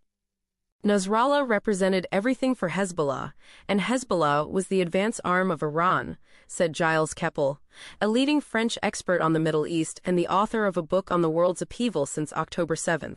Very different news coverage from Fox compared to every other channel of which I'm aware. Right? Fox has thrown in 100% with the pro-Israel perspective, while every other channel is far more skeptical to critical of Israel. Now the Islamic Republic is weakened, perhaps mortally, and one wonders who can even give an order for Hezbollah today. For many years, the United States was the only country that could bring constructive pressure to bear on both Israel and Arab states. Well, the United States at times has been able to bring quote-unquote constructive pressure to bear. How constructive that pressure is, all right, the entire premise of the United States being able to shape what goes on in the Middle East may be a considerable overstatement, right? Different actors in the Middle East, from Israel to Hezbollah to Iran and Egypt, have different incentives than what America has. It engineered the 1978 Camp David Accords that brought peace between Israel and Egypt, and the Israel-Jordan Peace of 1994, just over 3 decades. Yeah, but those peace arrangements aligned with the greater interests of Israel and Egypt. So you as an individual can sometimes bring peace between two other parties in conflict when that aligns with those parties' interests. But it verges on the impossible to bring peace when a peace deal is not aligned with other parties' interests. So the U.S. cannot bring peace when a peace deal is considered against Israel's interests or against other parties' interests. Decades ago, Prime Minister Yitzhak Rabin of Israel and Yasser Arafat, the chairman of the Palestine... I mean, why would Israel stop now? Right? Israel has its enemies on the run. Israel is facing a lame duck Biden administration. All right, Israel perhaps is a freer hand now than they're likely to have for the next 4 years. Why would they not want to push home their advantage to the maximum? Liberation Organization shook hands on the White House lawn in the name of peace, only for the fragile hope of that embrace to erode steadily. The world and Israel's primary enemies have since changed. America's ability to influence Iran, its implacable foe for decades, and Iran's proxies like Hezbollah, is marginal. Designated as terrorist organizations in Washington, Hamas and Hezbollah effectively exist beyond the reach of American diplomacy. The United States does have enduring leverage over Israel, notably in the form of military aid that involved a $15 billion package signed. Remember the first Trump? Oh, damn, what's the word for it? When they tried to impeachment, right? They tried to impeach Donald Trump in 2019 because he did not allow for military aid to Ukraine that had been allocated by Congress. Well, the Biden administration has held up military aid for Israel that's been approved by Congress. So why wouldn't that be a similar situation? Why would that not make Joe Biden eligible for impeachment on the same grounds that there was a movement to impeach Donald Trump in 2019 for holding up military aid to Ukraine? This year by President Biden, but an ironclad alliance with Israel built around strategic and domestic political considerations, as well as the shared values of two democracies, means Washington will... So immediately after October 7, Israel essentially had the world's sympathy. Once Israel started killing hundreds of Gazans, the world turned decisively against Israel, and that's largely reflected in the world's news media. So now that Israel's enjoying strategic success and dazzling success, right, success beyond all expectation, I think there's also considerable admiration for Israel's dazzling strategic successes over the past 2 weeks. There's definitely a shift in the tone of much conventional news media, right?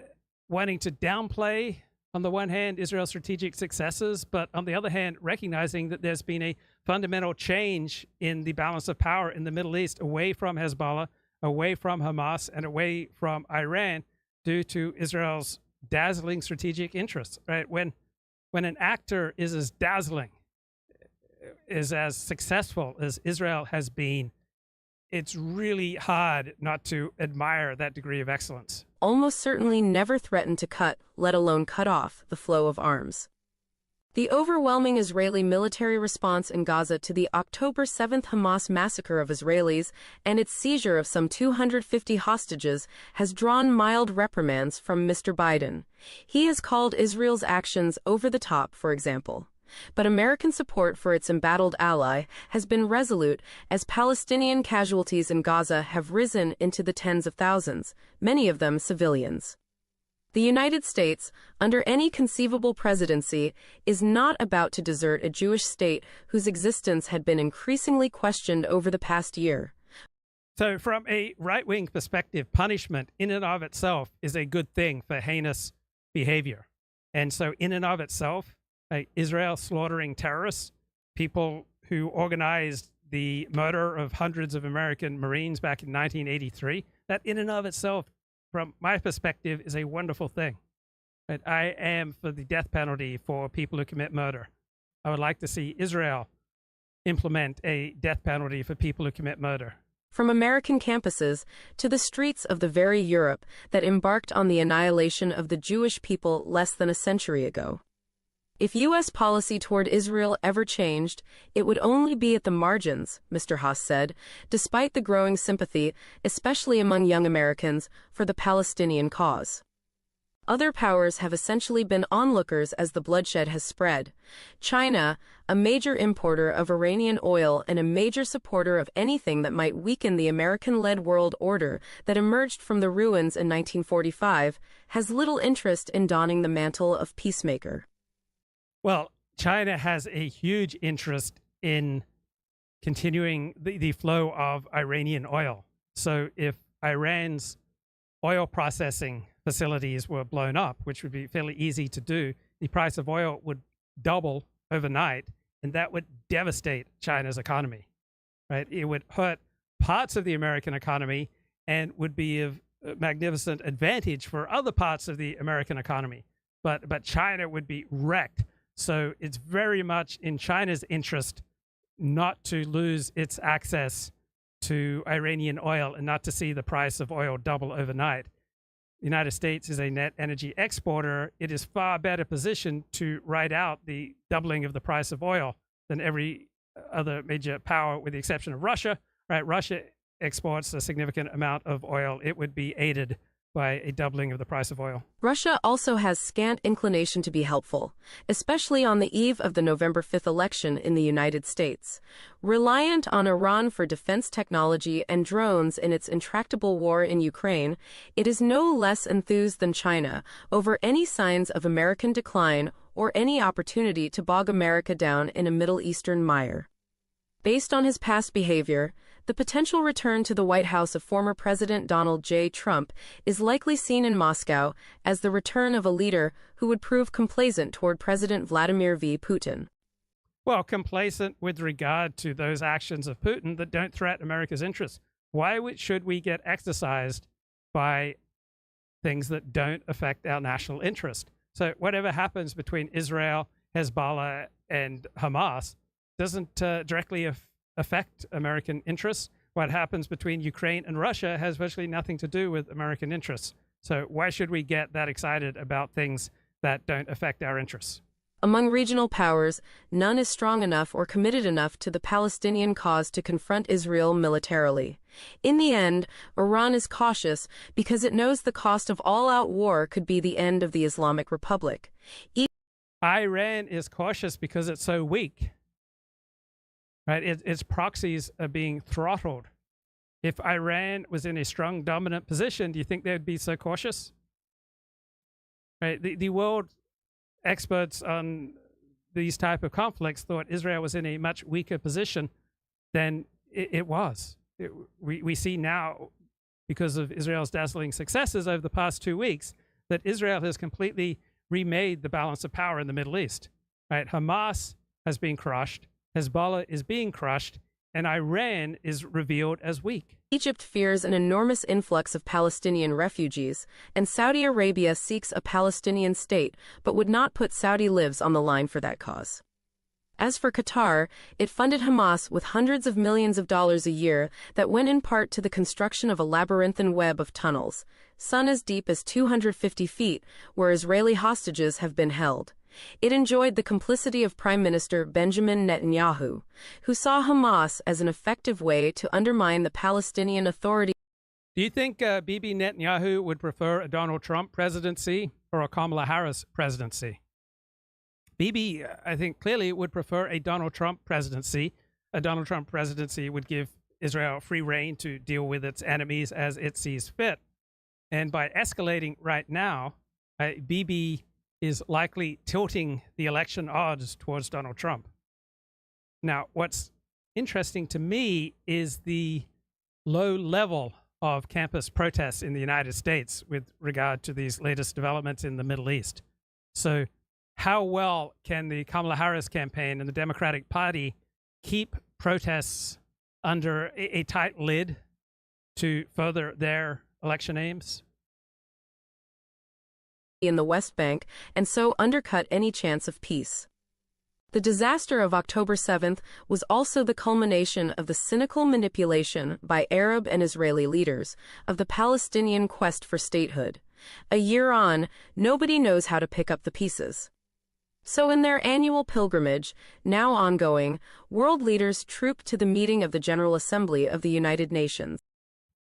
Okay, how well can the Democratic Party control its activists? Because if its activists get out of control, that creates chaos, and that will naturally work against the interests of a Kamala Harris re-election. October, which means the October 7th anniversary of the Hamas attack will have come and gone. Let's quickly go around the table here. What is October 7th going to look like in major cities and college campuses? Victor? You know, they've been kind of quiet, and we're speaking on the Stanford campus, and the new Stanford president, from what we understand, is not going to be as tolerant or sympathetic to people who trash the president's office or defile iconic sandstone colonnades that have to be this obscene anti-Semitic graffiti has to be removed by tweezers. It's so delicate. So I think that people across the country, feel that they don't like the idea of guests in our country, and many of these protesters are on student visas, insulting the halls, breaking American laws. So there's no public support. And I think given the firing of these presidents, a lot of the current presidents feel that it's now not just insurance of not being fired by appeasing these people, but rather the opposite. If you do appease them, you're going to incur some consequences. And I think that's a positive development. So I just don't think we're going to get the level of violence that we had. And then there's the final thing that, of course, if you read Molly Ball's 2021 Time essay, which she called A Cabal and a Conspiracy, she said one of the reasons that Biden-Harris won were they were able to modulate the tempo of demonstrations. She said that. And so I think that a lot of people on the left feel that the last thing that Harris needs, just 1 month before the election, our campuses blowing up and monuments defaced, bridges occupied, et cetera. HR? Right. So if Black Lives Matter had been more out of control in 2020, that very well would have tipped the election to Donald Trump. Right. Interesting New York Times column here by one of my favorite columnists, Thomas Edsel. Right. He's a lefty, but he's often quite fair and insightful. Here he begins his latest column. The mystery of 2024. How is it possible that Donald Trump has a reasonable chance of winning the presidency despite all that voters now know about him? Why hasn't a decisive majority risen to deny a second term to a man in line to be judged the worst president in American history? The litany of Trump's liabilities is well known to the American electorate. electorate. His mendacity, duplicity, depravity, hypocrisy, and venality are irrevocably imprinted on the psyches of American voters. Well, if you believe that Donald Trump is aligned with your interests, and if you believe that his mendacity, duplicity, depravity, hypocrisy, and venality are working towards furthering your interests, such as reducing immigration and reducing crime and reducing incentives for antisocial behavior, then it would be in your interest to vote for Donald Trump. Trump has made it clear that in a second term, he would undermine the administration of justice, empower America's adversaries, endanger the nation's allies, and exacerbate the nation's racial and cultural rifts. So if you don't believe that the Biden and Obama administrations showed an optimal justice strategy with regard to law enforcement, then you would prefer Donald Trump, right? Donald Trump was far less undermining of prosecution of violent criminals and support for the police than the Biden and Trump administrations, right? You had explosions of crime with the Black Lives Matter protests of 2014 and 2020. And if you hate Black Lives Matter, you're much more likely to vote for Donald Trump. Okay, empower America's adversaries. So if you're a Trump supporter, you would see the Biden administration, the Obama administration empowering Iran by returning to Iran billions of dollars that were kept from Iran after Iran took over the American embassy back in 1979. So you would see the Democratic administrations empowering America's adversaries, endangering the nation's allies. So under Donald Trump, American foreign policy pursued much more of a nationalist directive, while under the Democrats, America's foreign policy was much more globalist and multilateral. And I think there are instances where a globalist multilateral approach is more aligned with America's best interest than a narrow America First approach. But I think overall, Donald Trump's foreign policy was more aligned with America's best interests. And so if you think that, you're going to vote for Donald Trump. What about exacerbating the nation's racial and cultural rifts? Well, I would see Democratic Party activism doing far more damage to America's racial and cultural rifts.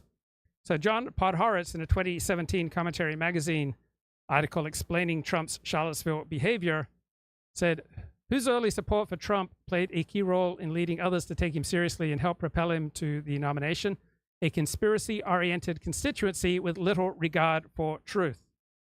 Well, is it really little regard for truth, or little regard for what is regarded as truth by the liberal left dominant mainstream media expert hero system? And if you instead have a traditional tribalist nationalist hero system, all right, you would see Donald Trump being much more aligned with protecting that which you feel is heroic and valuable.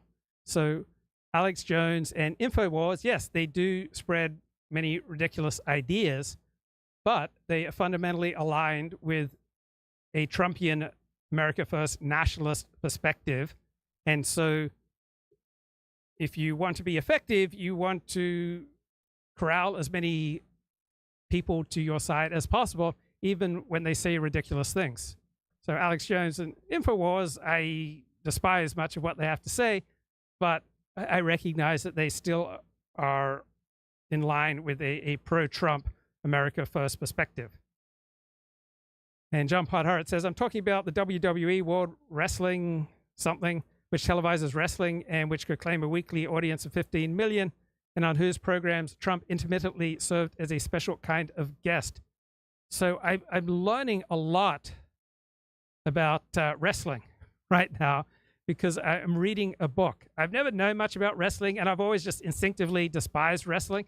I have enough lowbrow interests, such as sports, that I don't want more lowbrow interests in my life. So I've never been interested in wrestling. But I saw a few tweets about if you really want to understand Donald Trump, you need to understand professional wrestling.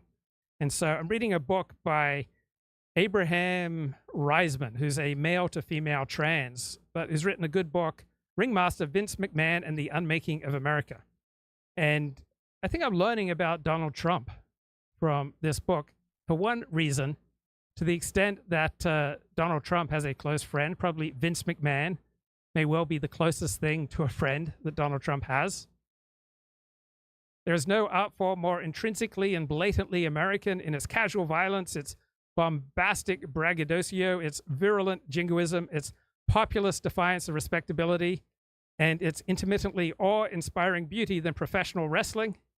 This lucrative enterprise is not a legitimate competition, but it is an expression of creativity. Its practitioners have a time-worn saying, "This ain't ballet." But it's not that far from ballet. It is a kinetic method of storytelling, one that requires tremendous skill and physical pain to perform. So pro wrestling with all its spectacle is a lie, but that the lie encodes a deeper truth discernible to those few who know how to look beyond what's in front of them. That seems to embody Donald Trump's approach to politics. Donald Trump does seem to say far more lies than any other American president of which I'm aware, but often his lies, to his supporters anyway, they encode a deeper truth. So we may not have much evidence that Haitian immigrants in Springfield, Ohio, they're eating the dogs, they're eating the cats, they're eating the pets of the people that live there. Not much evidence for that, but maybe he is encoding a deeper truth about bringing hundreds of thousands of Haitians to America. Maybe that's not aligned with our best interests. Right? To those adept in reading the signs, another narrative emerges and another beyond that. So suddenly the pleasure of watching a match is less to do with who wins than with the excitement of decoding it. Maybe a heel, right, the bad guy in wrestling, gets caught in a sex scandal or is accused of beating his girlfriend. No matter, just have him own it as part of his gimmick. The fans may be offended by his continued presence on their screens, but their offense can only make him more successful. There will always be those who respect him, even like him, for his honesty about his vices. So pro wrestling exists in the tension not just between fantasy and reality, but also between revulsion and attraction, honor and hedonism, irony and earnestness. Right? This analysis, to me, seems to also apply to Donald Trump's political rhetoric. Now, let's get a burst here from Decoding the Gurus, analyzing Sam Harris on Nazi apologist Darryl Cooper, which was promoted by Tucker Carlson. Whoa, whoa, whoa, that's not what I want to hear. Let's go. Okay, here we go. So on the assumption I'll never speak to him, let me just tell you what I suspect happened here. Again, I could be wrong about this. I don't actually know who Cooper is at bottom, and perhaps Jocko's confused about him. But here's what I think happened. I think. So Sam is a fan of Jocko Willink. To me, Jocko Willink and Joe Rogan, right? They provide quite low IQ analysis, right? It's the male equivalent of Goop, that website by Gwyneth Paltrow. But Sam's friendly with Jocko. This is something that I've now begun to think of as arming the. And Jocko co-hosts a show with Nazi apologist Darryl Cooper. In a conversation and failing to diffuse it. There are many topics you can talk about where you can be expected to naturally condemn the obvious evil that's in front of you. But the conversation you're attempting to have is one of understanding it. So you can often think it goes without saying that you don't support Hitler or the genocide of the Jews. And perhaps it could go without saying that you don't question the standard history on those points. But then you want to go on and talk about how culpable you think Winston Churchill was for the fact that World War II happened. And whether Cooper was right or wrong about this, and it certainly seems to me that he was wrong on some important points, he was quite naive, given the nature of the conversation, to think that he could get away with arming that particular rhetorical bomb without diffusing it. Yeah, so the thought process we're taking through there is that Sam Harris is friends with Jocko Willink. Jocko Willink wouldn't be friendly with a Nazi sympathizer, and we know that sometimes people like Sam are unfairly accused of nefarious, terrible things. So he takes an extremely sympathetic perspective on it, which is what's happened is that he's omitted to make clear some basic assumptions that are usually left unsaid, and just wanting to tentatively explore some of the details around World War II. And he may be wrong about those, but essentially the important thing is his motivations are fine, are pure, and like genuine. And I have to suspect that Sam has not listened to the full interview that occurred there with Tucker Carlson, maybe not listened or read any of the many detailed historical debunking rebuttals. rebuttals. Because I think if he had, I don't see how anyone would come to the conclusion that Darryl Cooper was in good faith just making some errors, minor errors in his investigation, or just throwing some ideas around, or indeed just having a quick look, like I did, on some of his previous tweets. I mean, you know that I don't put a massive amount of effort into podcasting, Chris, in contrast to you. So my standards of investigation are not particularly high, but like if I can manage it and it's transparently obvious to me, I don't know, I think Sam should be able to manage that too. Well, first of all, it's maybe worth Sam reflecting on how often he's relied on these interpersonal heuristics and they've failed. Now, that's a different problem from Gad and Rubin. Rubin, who I think is unfortunately an opportunist. I don't know if he believes that these are his friends now, the alt-right, or if he's just playing to an audience that happens to be supporting him and paying him pretty well, you know? Yeah, no, I don't think, again, you know, I think Dave... And I don't want you to answer that either, because, I mean, you can if you want. I don't want you to feel like you have to answer for them, because you're not responsible for them at all. Well, no, but it just insofar as I think you have the wrong idea about them, I think it's useful to say so, because you know, Dave seems to me to be an extremely ethical person who would check all the right boxes. Right, that Sam Harris praises Dave Rubin and Jocko Willink speaks ill of Sam and his ability to understand what people are saying. Right, so yes, there's a Netflix documentary on Vince McMahon, which I've just begun. I hear it's excellent, so I intend to watch the whole documentary and read this book on Vince McMahon. Here are a few more excerpts from this book. On the all too common occasions when wrestlers die of wrestling-related causes, painkiller overdose, steroid-related organ failure, traumatic brain injury, right? The wrestling community has a tendency to write the deaths off as the cost of the lifestyle. Right? It sounds a lot like people who play football and people who like pornography. Right? Amid the grief, there's a voice in the back of fans and colleagues' minds telling them that the deceased knew what they were getting into when they sold their bodies to the business. But only a true sadist would assert that wrestlers' dead wives and girlfriends had it coming. Yeah, we've had too many wrestlers kill their women. Informed government regulation of wrestling has never existed in America. Right, the United States has fewer worker protections than any other first world country. This comes with many benefits, but also with many prices. There's never been a union for wrestlers. Wrestlers are not staffers. Everything is freelance. There is no off-season. There is no employer-provided health insurance. The travel is relentless. In lieu of serious medical care, this physically grueling ecosystem has historically been a free-for-all of drink and drugs to ease the pain and bulk the body, all of it permitted by promoters, and the pay is terrible in comparison to every other athletic industry of its size. So why bother?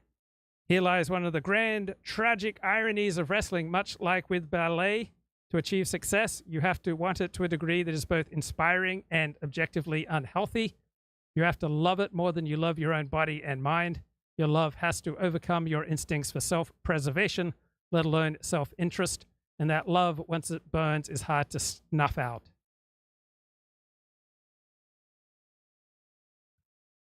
Hulk Hogan, right? His real name is Terry Bollea.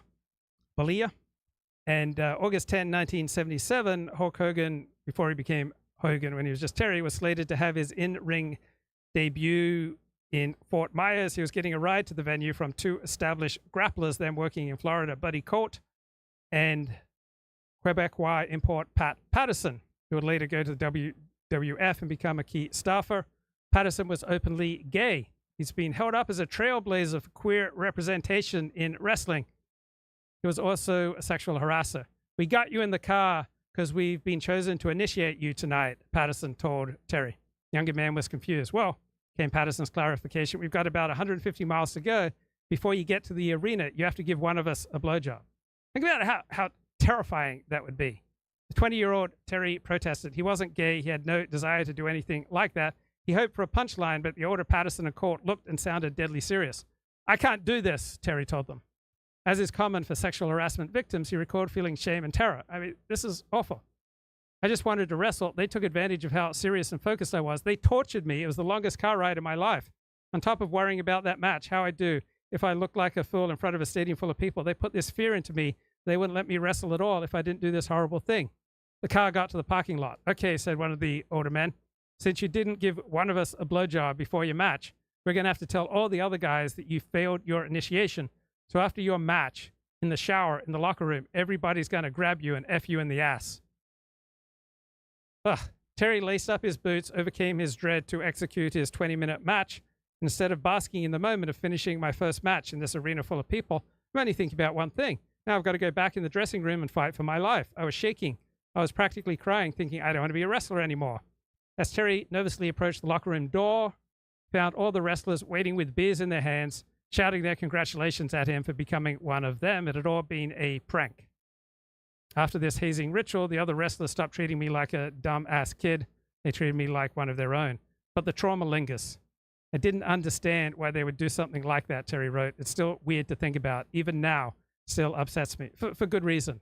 In terms of, gay rights and women's rights. I think you're so wrong about that. Okay, well, so then that's something that I think you're wrong about. And I wouldn't know how to resolve that apart from getting him on your podcast or you on his. And but why do you think I'm wrong when I've shown you like a list of the people that refusing to call out? Well, I just think it's what you're reading into the refusal to call them out. So there's what could be functioning there is he has a very journalistic agenda or a much more journalistic agenda than I do.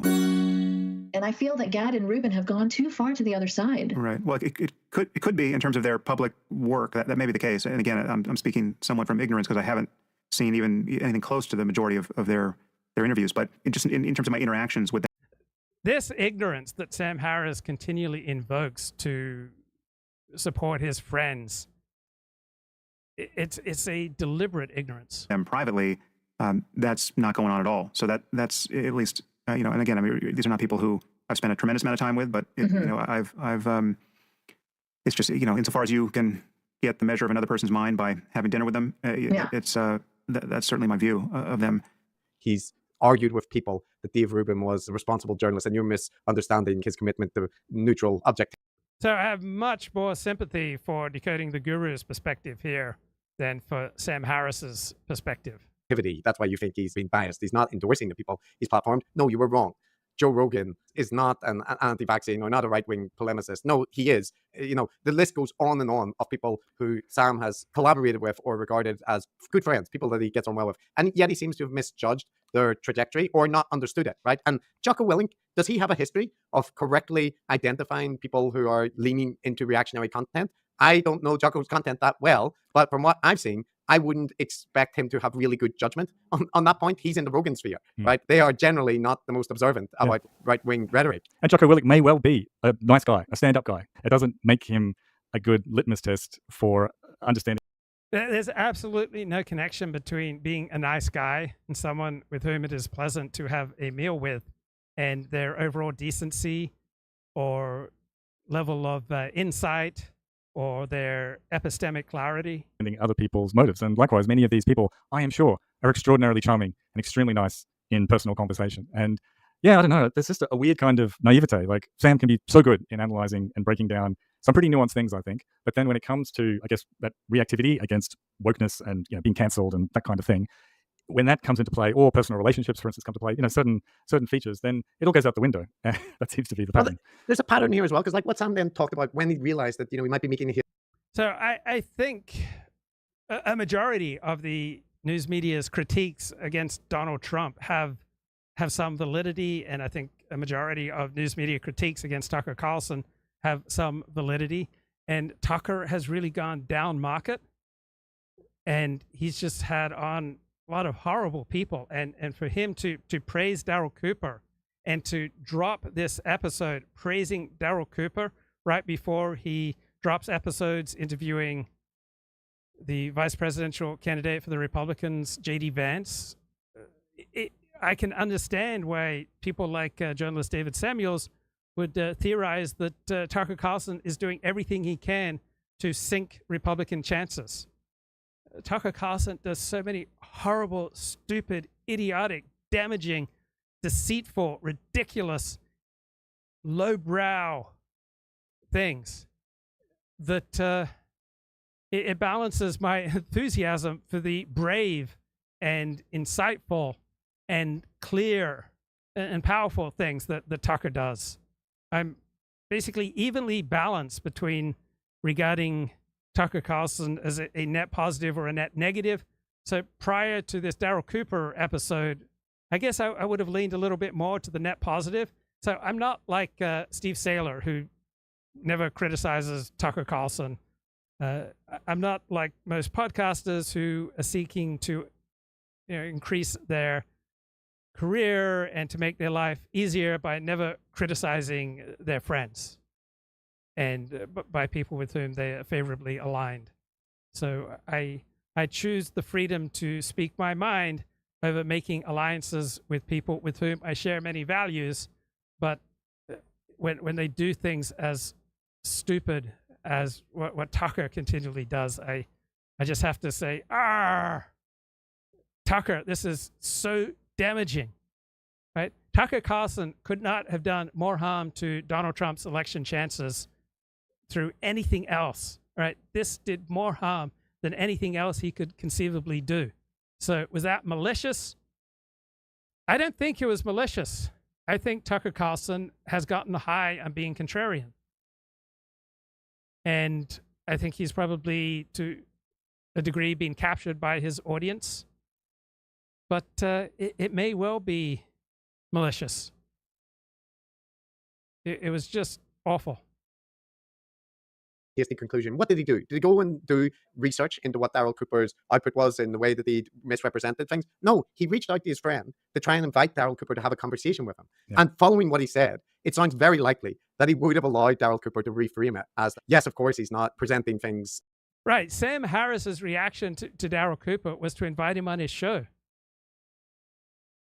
Darryl Cooper is not a serious thinker, right? He has a long history of Nazi apologetics.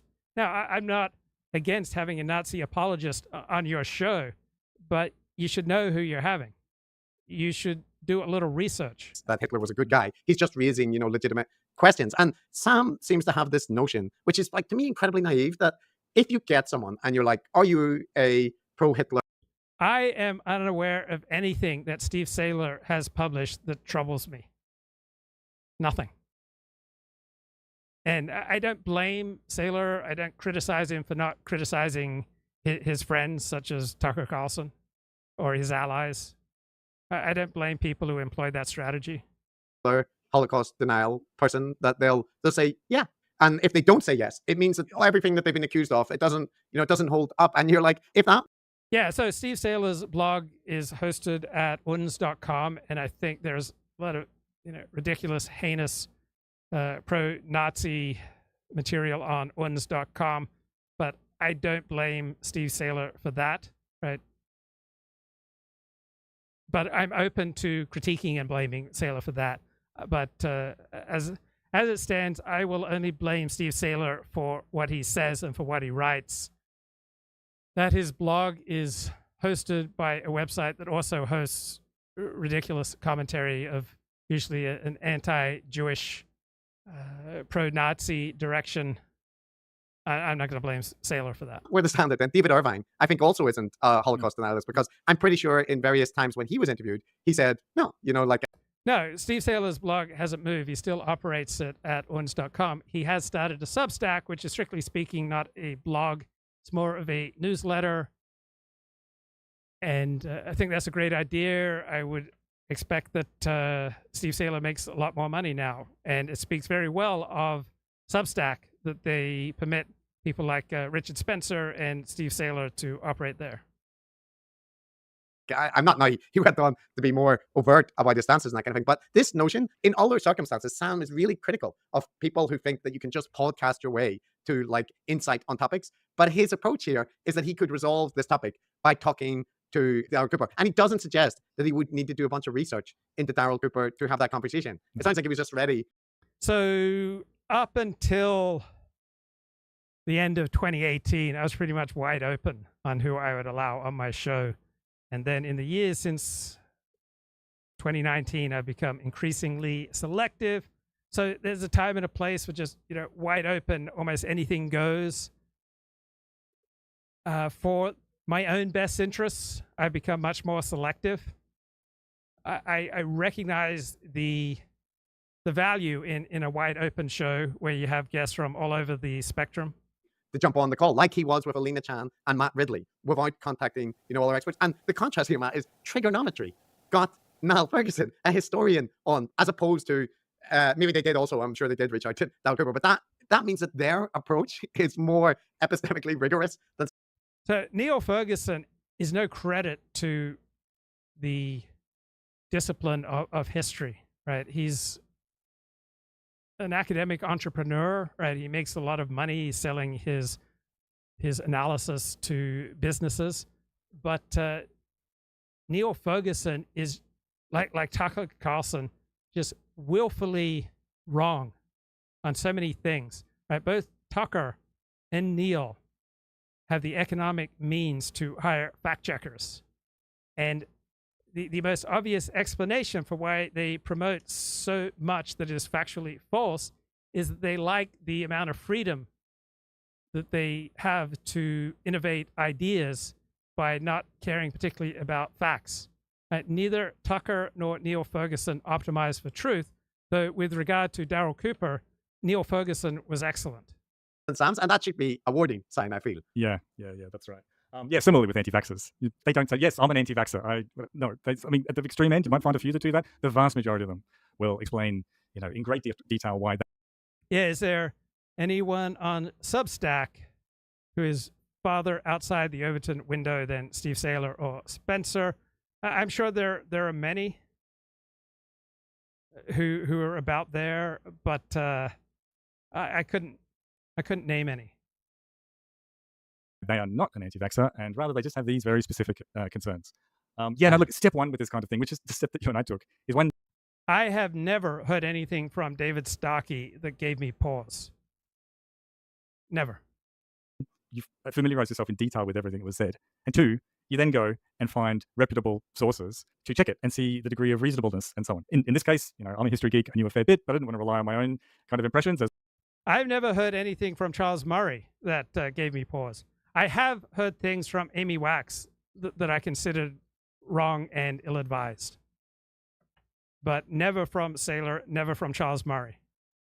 As a novice, I wanted to go to professional historians. That's step two, and then you're actually informed. You know how much charity to extend to this guy. And I think if Sam had just invested a bit of time, then I don't think he would be taking that charitable stance now. Yeah, and this also speaks to this issue, the one that was in Alexandros Marinos' tweet. This assumption that somebody could put out nuanced work, or that some of Darryl Cooper's earlier material, for example, does address the issue of the Holocaust and present the horrors that Jewish people faced or whatever. So that means he can't at all be engaged in what it looks like he's doing. And you're like, no, that doesn't follow. This is like a really common mistake that I see people make, where if they enjoy something or they got value out of it, it's almost like an ego defense or something, where they're like, they simply cannot accept that the person who did that could harbor like stupid views or be an apologist for Hitler, right? And I got to side with the center-left professors here, Matt Brown and Chris Kavanaugh, the hosts of Decoding the Gurus.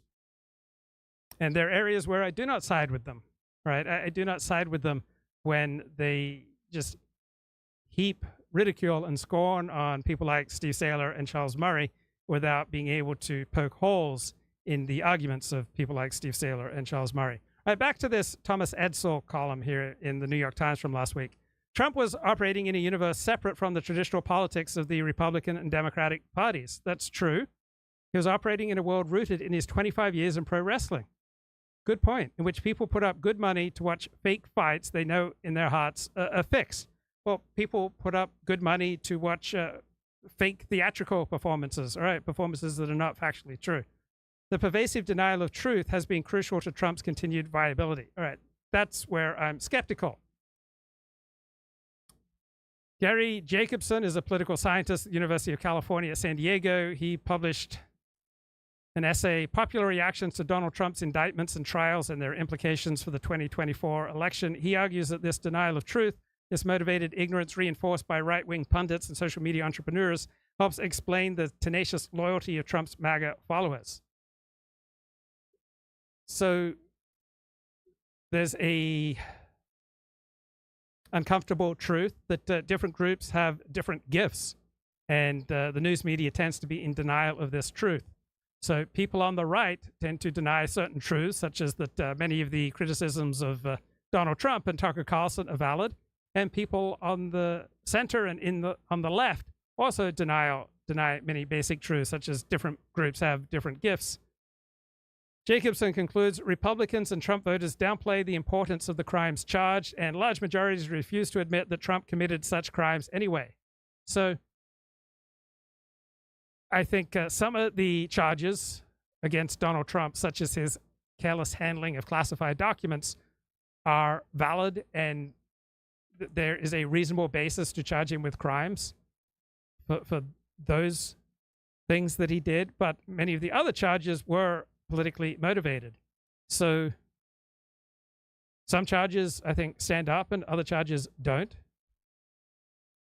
And then the decision whether or not to bring a prosecution, even if you have a valid crime, is also a significant decision that's also significantly political. So Donald Trump may well have committed crimes, but that doesn't mean that you prosecute them, just as Joe Biden committed crimes with classified documents. But the special prosecutor decided that Joe Biden was a well-meaning old man with a lousy memory, and so it'd be hard to successfully prosecute him for misusing classified documents. A conviction on any of the felony charges you might project to devastate Trump's support, or not if the felony charges are primarily politically motivated, which they clearly were in the New York case. After Trump was convicted in the New York case, the share of Republican and prospective Trump voters who said they would not vote for a felon fell sharply. Yes, because when the meaning of felon has changed because of these political machinations on the part of those prosecuting Donald Trump in New York, right, then people will react accordingly. Not only do a substantial majority of Republicans deny that Trump ever committed a serious crime as president, but an even larger majority of them also believe he should be immune from prosecution if he did. Well, every single person who has served as president of the United States, you could argue committed serious crimes. The question is it worth prosecuting them? Did Richard Nixon commit more serious crimes than Lyndon Baines Johnson and John F. Kennedy? I'm not sure.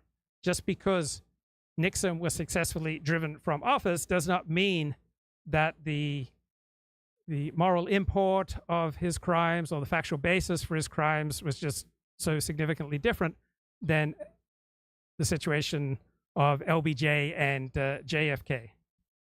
Right? There is not a 100% perfect correlation between being convicted of a crime and committing a crime, and Americans frequently do acts that can be considered a felony, right? But there's no prosecution ever brought. You have to use good judgment in who you're going to prosecute. Right? This political science professor describes the logic of truth denial among MAGA supporters of Trump. Motivated ignorance differs from the more familiar concept of rational ignorance in that motivated ignorance is motivated by the anticipated cost of possessing knowledge, not acquiring it. That is, it is not simply that the benefits of accurate political knowledge may be less than the cost of attaining it, thus not worth pursuing it, but the cost of having accurate information exceed the benefits. Well, this is assuming that the New York prosecution was a true and upstanding and legally and morally valid prosecution, which I think is highly dubious. When expressed opinions and beliefs signal identification with a group, it is rational to stay ignorant of contradictory facts that, if acknowledged, would threaten to impose personal and social identity costs for the uncertain benefits of accurate knowledge. Well, it is not in most people's interest to be highly informed about these political matters. Right? Most people are far better off spending their time with their friends, with their family, with their career, with their education, and pursuing their hobbies. Only by remaining ignorant of such facts as those can Trump supporters avoid facing the painful possibility that they might have been wrong about him and their despised enemies. Well, for tens of millions of Americans, their best interests are embodied by Donald Trump policies, such as reducing immigration, creating more fair trade practices, and pursuing an America First foreign policy. So why would they want to get caught up in the weeds of the details of things like the New York prosecution? And why would anyone want to unsettle their identity? Right? That's a very dangerous and painful thing. Some people, it is to their benefit to unsettle their identity if their identity is incompatible with their interests, and that's going to happen. Right? Some people are better off leaving Orthodox Judaism or leaving Christianity or leaving Islam. Other people are better off leaving a secular life or leaving atheism or leaving liberalism. Some people are better off leaving a conservative right-wing worldview, and other people are better off leaving a left-wing point of view, right? Depending on who you are and what your situation is. It was an incredibly complicated place. Only by remaining ignorant of such facts as those can Trump supporters avoid facing the painful possibility that they might have been wrong about him and their despised enemies. Such a realization could unsettle their self and social identities, estranging them from friends and family who remain within the MAGA fold. Most people are better off not getting estranged from family and friends. Trump supporters aren't changing their minds because that change would require changing who they are, and they want to stay that person. So staying ignorant deliberately or unconsciously is thus rational. Yes, staying ignorant about many things to maintain your connections with your friends and family is usually a rational decision. There appears to be a self-reinforcing feedback loop that rewards Trump for his incessant distortions of the truth. So again, this article comes from a left-wing perspective. So part of what we understand as truth depends upon the nature of our hero system. So that the Dallas Cowboys defeated the New York Giants in a football game last Thursday night, right? That does not make any difference when it comes to your hero system or your political perspective, right? There are just some things that are objectively true, but a lot of what is called truth depends on your hero system. Right? Another political scientist says, the paradox is that people who are fed up with the political system don't support Trump, despite Trump's behavior and the charges against him, but to some extent because of his behavior and the charges against him. Yeah, Donald Trump did not necessarily command the overwhelming majority of Republicans prior to these prosecutions, right? It was the filing of felony charges against Donald Trump that awoke Republican support of Donald Trump. People who feel anger and feel threatened reach out to dominant politicians who are willing to act in aggressive and transgressive ways. Yeah, if you think that the current system is not aligned with your best interests and that the changes to the current system that Donald Trump can bring about are more aligned with your best interests, then you're incentivized to throw in with Trump, even if he says things that are not true and acts in ways that are not heroic. Such a personality is seen as attractive because people expect them to be able to prevail in conflicts against opponents, including against the overarching political system. Well, a shift in the overarching political system may well be a good thing for the United States of America. Right? The changes that Donald Trump will bring to the overarching American political system, I think the changes he brought in the first term were to America's best interests, and I hope that the changes he would bring in a second term would also be aligned with America's best interests. Support for Trump is part of a greater attraction toward populist politicians that we see across Western democracies. It has its most clear expression in the United States. Extreme antipathy toward the political system shows that such emotions are rooted in feelings of loneliness and being stuck in your place in the social hierarchy. Well, Trump supporters are far more likely to be married than Kamala Harris supporters. So I don't think this analysis is accurate. Right? People who are married are much more likely to have lives that are woven in with a community and with other people. Right? Women are socialized to be more attuned to the needs of other people and more attuned to the needs of staying on good terms with other people and are more attuned to the need to put one's own desires on hold to maintain your ties. And marriage often comes as a very rude shock to men in that they have to then follow this female tradition of putting many of their own desires on hold to successfully navigate their community and to maintain a marriage. So I am not at all sure that Trump supporters are much more lonely than Kamala Harris supporters, given that people who vote Republican are much more likely to be married. And the more unmarried you are, the more dislocated you are, the more likely you are to vote for Kamala Harris. Having an unfulfilled life and not being able to change that, right, from this perspective, that's the primary sign of being a Trump supporter.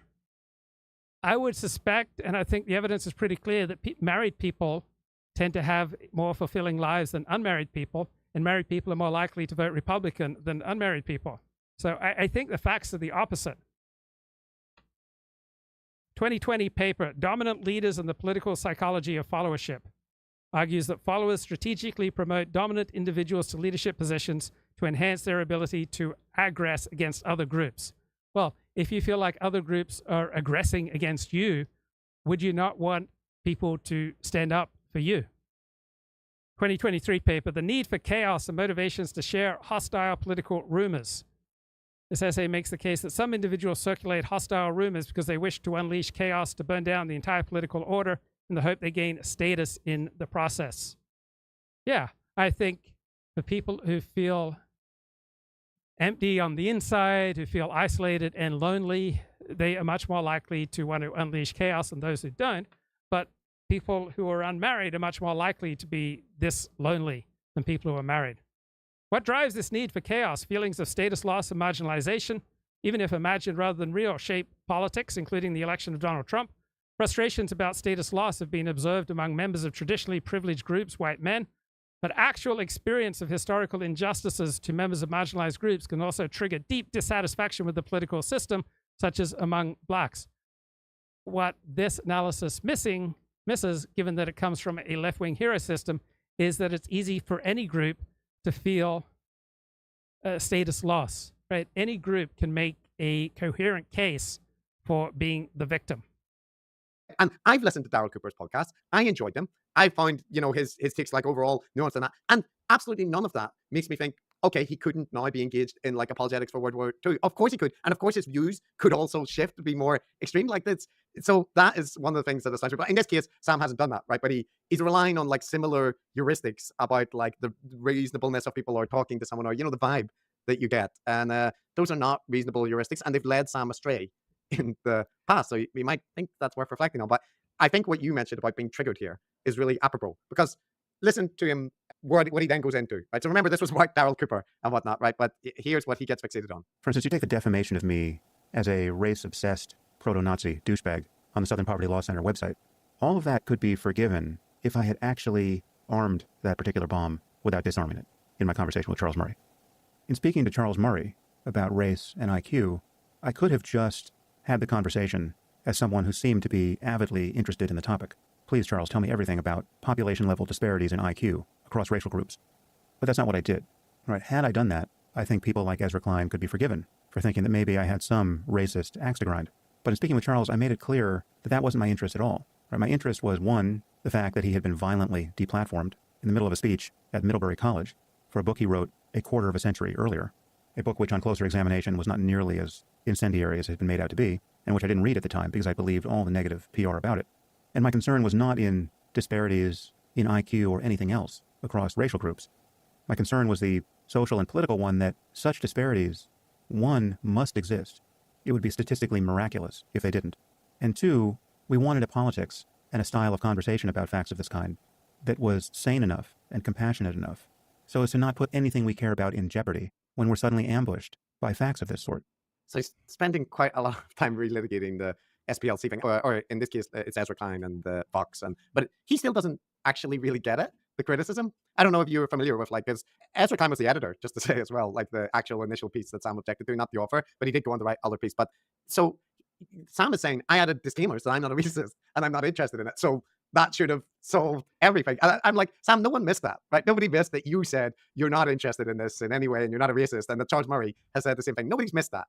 What they are saying is that you don't pay any attention to the context of Charles Murray's work, his overall agenda, his other output, the bell curve as it was presented in the media and by Charles Murray, right? In various. So Decoding the Guru is never able to punch any holes in the logic and facts put forward by Charles Murray, or even in potentially inflammatory rhetoric, right? Charles Murray does not engage in inflammatory rhetoric.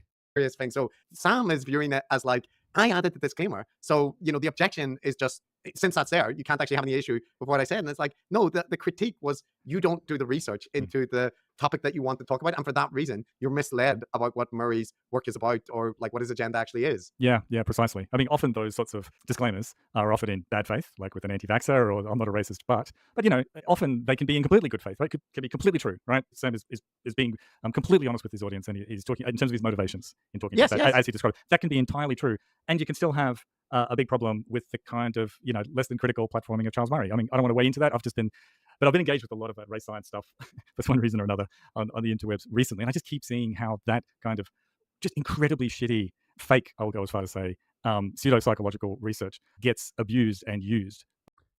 Yeah, but they're not able to provide any basis for it being shitty and pseudoscience, right? They continually refer to Charles Murray's research and to Steve Saylor's perspectives in the most demeaning terms, but they're never able to provide one single bit of evidence that the logic and policies and analyses advanced by Charles Murray and Steve Saylor are either empirically wrong or illogical or intemperate.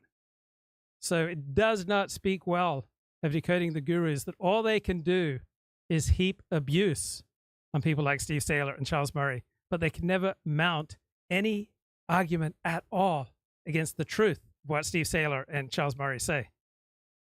By people who are racists, and even people who are not kind of like evil, slavering at the mouth, Nazi swastika on their forehead. They just want, the country to be a nice, simple white country with other white people. They have no ill will towards people of other races. That's all fine, but they still like that material and use that material to support their arguments. Why, for instance, you mustn't let Haitians into our country because they come from a shithole country. Their IQ is so low, it makes them incapable of building a decent country, as has been demonstrated by the sad history of Haiti. And if you let them in here, they're going to do weird shit like eat cats and dogs and.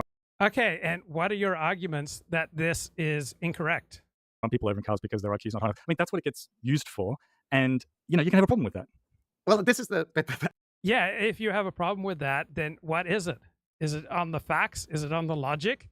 If it's not on the facts, not on the logic, what Steve Saylor and Charles Murray write, then your problem is that you have a different hero system in that you make a priority of something other than truth. I find very frustrating because this topic, again, a bit like the immigration one, the presentation is that there's only two possible positions. One is Charles Murray's, that the IQ are different between national groups, between ethnic groups, and that this is, as he puts it, some combination of environmental and genetic factors. So you'll notice between the lines here that the Decoding the Gurus recognize that there are different IQ levels between different national groups. But he is heavily leaning towards the genetic factors. If you actually look at his, heavily leaning. Right, both Steve Saylor and Charles Murray recognize, generally speaking, about a 50-50 role for heredity and environment. They're not heavily leaning 90-10 heredity over environment. That's just a lie. Career and statements overall. And on the other hand, you have people that say IQ is meaningless. The test does nothing but measure cultural knowledge. It's an absurd thing. It's only... Yes, I don't despise Decoding the Gurus because they're unable to provide a factual or logical basis for their contempt for Charles Murray and Steve Saylor, because their lives would be disrupted and they'd lose their jobs if they said anything sympathetic towards Charles Murray and Steve Saylor. Right? You can never expect anyone to accept anything if it will cost them their job and their career. Uses for pseudoscience and racists throughout history, and anybody interested in it is despicable. And both of those positions are not the only positions available. And we've talked about this many times, but like in psychology, there is plenty of uses for IQ measures, not least in education research and stuff with developmental abilities and whatnot. Yeah, the measure can be misused and there can be valid uses of it and there can be genuine research about it. And there are people that always overstep on either side, right? Like including people that are just, you've published anything that ever had an IQ measure in it, well, that means you're proto-Nazi. There are people like that, but Sam presents it as like the only other option is Charles Murray. And it isn't. There's people he's had direct conversations with, like Catherine Page Harden, who is a researcher who has similarly been criticized, right, for being overly genetically determinist. And she argued with him about why Charles Murray's interpretations are wrong and pseudoscientific. She is not somebody saying that you can never discuss genetic contributions to personality or IQ factors or these kind of things. So it's just that presentation that has to be like that, one of those two extremes. And that if you take the view that there is legitimate science and there is research findings about IQ that can speak to differences between population groups or whatever, that you then must acknowledge that the race science position of people like Charles Murray, Emil Kierkegaard, Noah Carr, all those kind of people, that they're right. They're much more on the side of no, they're not. There's a whole infrastructure of crap science, bad measures, stuff which is very concerned about immigration and tied up with ethno-nationalist outlets and stuff. And it's absolutely fine to criticize that. It doesn't make you somebody that's scared of science and doesn't want to admit the truth and whatnot. It's pseudo scholarship. And Sam acts like that's not true, right? That it's just all unfair vilifications of Murray. Anything in that area is just, like it's kind of taboo. You can never touch it. And there's more nuance there, and it doesn't involve endorsing Charles Murray. And if you endorse Charles Murray as somebody that is like fundamentally correct, accurately representing the science and whatnot, then you are staking out a position that can be criticized. Yeah. We don't want to get into it too much. What our position on such a hot button topic would always be free from criticism. Okay, back to this Thomas Edsall column in the New York Times last week. While the destructive impulses of those high measures of the need for chaos would appear to be maladaptive, political scientists argue there may be functional benefits to displays of destructive intent for marginalized individuals. Yeah, if you diminish and destroy that which is hurting you, right, that seems like a good thing. All right, affirmative action works to the benefit of some groups and against the benefits of other groups. If you are in a group that's being disadvantaged by affirmative action, it would be to your benefit to diminish and destroy affirmative action. Obamacare was essentially a massive billion upon billion dollar transfer from productive citizens to less productive citizens, right? If because of Obamacare and other socialist welfare policies, we are taking money away from productive people and transferring it to less productive people, right? If that's working against your interests, then it'd be to your benefit to oppose that. Back to the left-wing political scientists here. Displays of destructive tendencies may serve as hard-to-fake signals for the motivation to impose costs and hence operate as a general deterrence device. Yeah, deterring people who are trying to hurt you and your people seems to me like a rational and moral thing to do. Second, if individuals react with severe aggression to rejection, others may be pressured to invest in burnishing the person's sense of self as a way to reduce the person's ire. Oh, to burnish their sense of self to reduce the person's ire at being hurt? That seems delusional. I don't think you're going to be able to fool people into acquiescing with reduction of their own interests. Right? We did not evolve to be gullible. As a dominant strategy, marginalized individuals may see destruction as a form of niche construction, which they cultivate a social ecology where they are more likely to be successful. Yes, niche construction is what biologists call it when every single form of life acts to make the environment around it more hospitable for their own interests. Right? Black people do this, white people do this, beetles do this, raccoons do this. Right? Every form of life, right, works to create an environment more aligned with their own interests. Right, white men, a core of Trump constituency, are unique.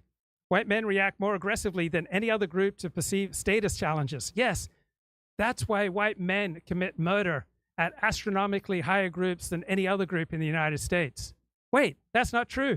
That's false. There are other groups that commit murder at a much higher rate than white men. So this academic article is a lie. White men do not react more aggressively.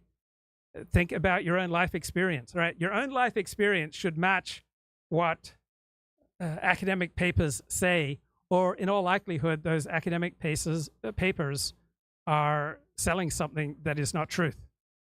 Right? The idea that white men react more aggressively, think of how you must contort your definition of aggressive to write a sentence like this. White men react more aggressively than any other group to perceived status challenges.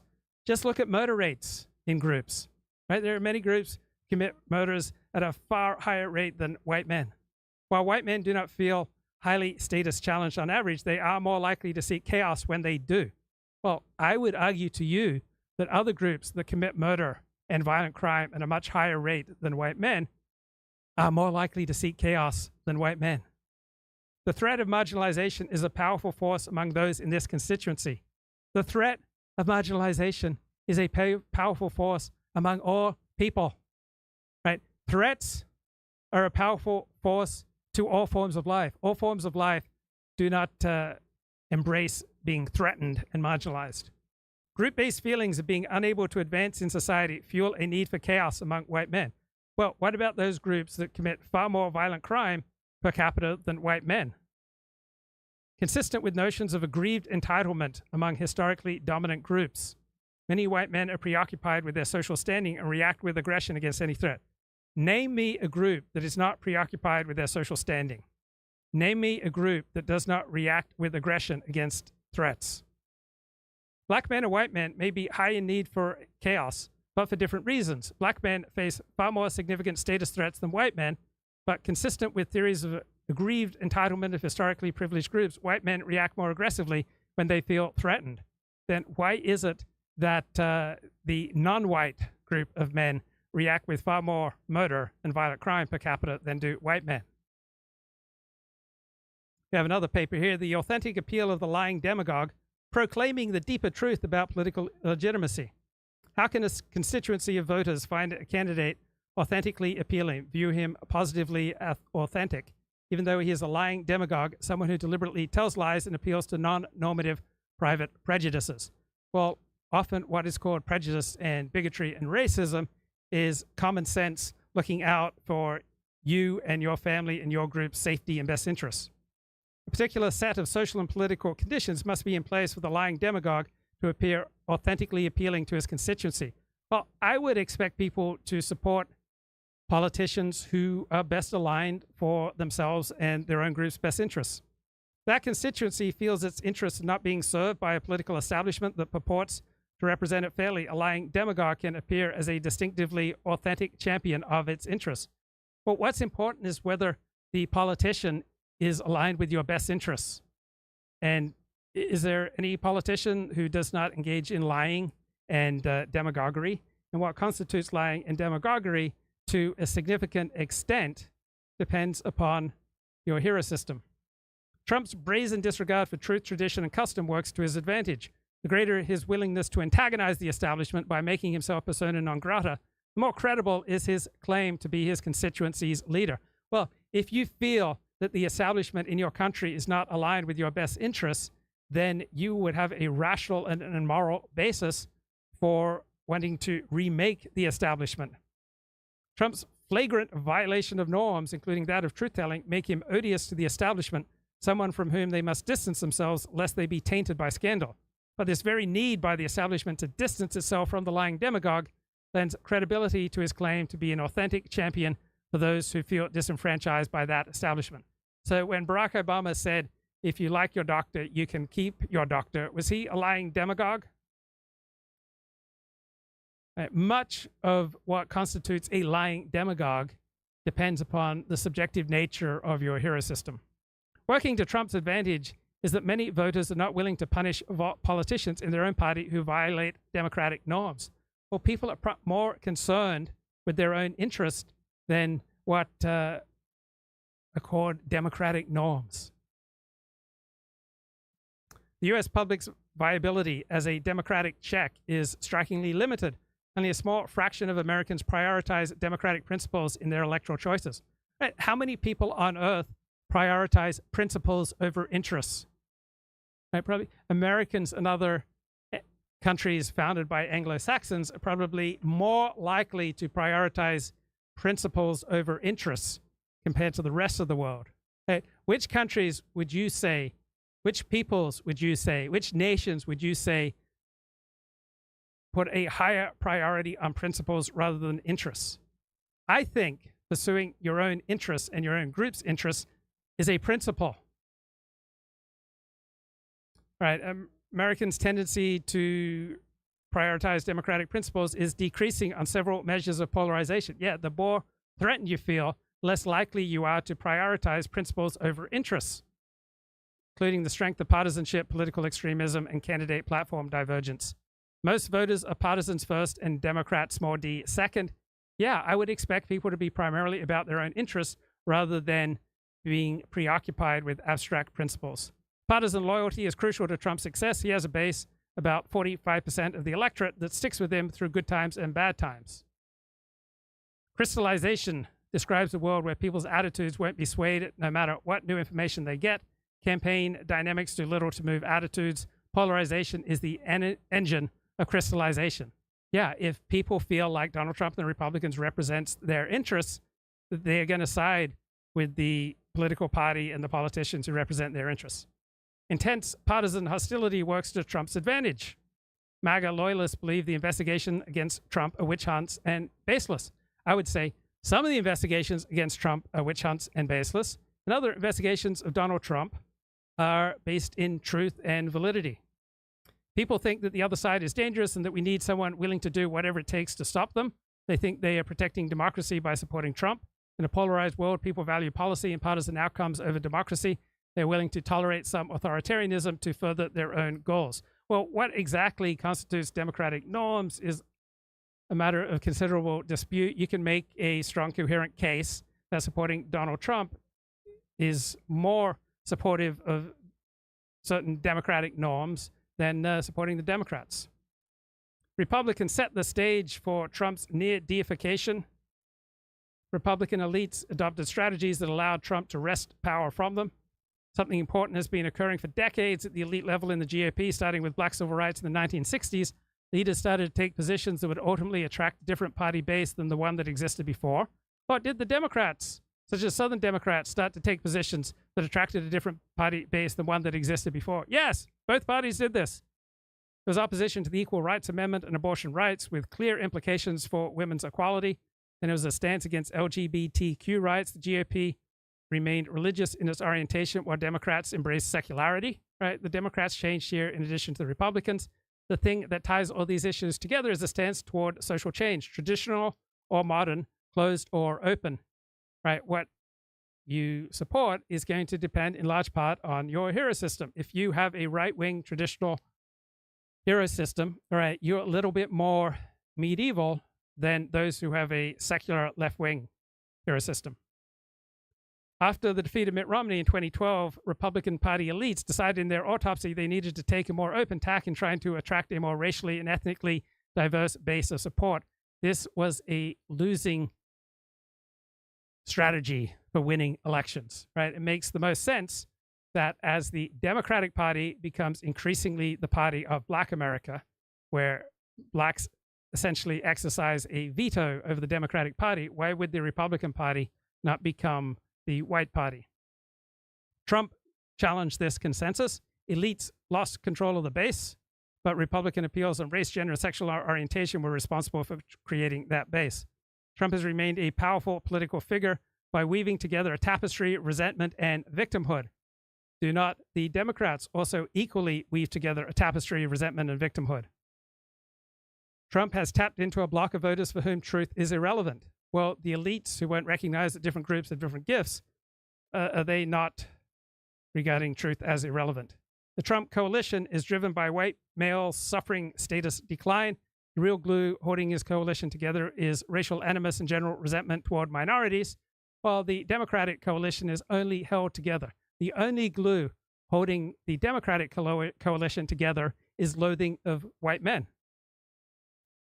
Then we have a 2021 paper, Activating Animus, the uniquely social roots of Trump support. Trump support, they wrote, is tied to animus toward minority groups, especially for Democratic-aligned social groups, African Americans, Hispanics, Muslims, gays, and lesbians. Now, is this animus towards these groups based in a difference in hero systems and a difference in interests? When African Americans and Hispanics and Muslims and gays act in ways that diminish the interests of white Americans, why would white Americans not push back? But I'll just point out there's a huge amount of genetic research out there which has looked at genetic differences for all kinds of things, but including IQ. And I'm going to emphasize genetic here, not race, because they don't put people into categories. They look at individuals and individual differences in DNA. And yes, even that is a controversial topic. It's very contested and all that stuff. But I reckon if you did a survey of any of those researchers doing actual solid research on that topic, you'll find that very few of them are, if any, are on board with that Charles Murray, Emil Kierkegaard. That's wrong, right? The majority of the leading researchers in the field of intelligence recognize that different national groups tend to have different cognitive gifts. At camp. So yeah, it is not, I think in Sam's mind, it's a contest between like ideological Puritan woke people here and just people that are just curious, interested in doing science and don't have any kind of agenda. And it's just incredibly naive. You can just look at their activities, look at all the things they're interested in, look who funds them. There's nobody without an agenda, right? Everybody's got a hero system. Everybody has an agenda. Look at Mankind Quarterly. The political agenda is incredibly clear. And yes, you can find research, like left-wing oriented research in the humanities and stuff like that, which is also politically motivated. All of these things can be true, but I'm sorry, Charles Murray is not the good guy. End of rant. Yeah, I remember there was one particular... But they can't make an empirical or logical argument for why Charles Murray is not a good guy. They can't point out where he gets his facts wrong. Race scientist person who is quite popular in those circles, and people were arguing about, what, like that he's been unfairly smeared and all these stuff, right? And I was looking into his output and work and all this because he had all these publications, and then discovered that he accidentally had served on like a board as part of a neo-Nazi journal, and he kind of argued that this was, just all a misunderstanding.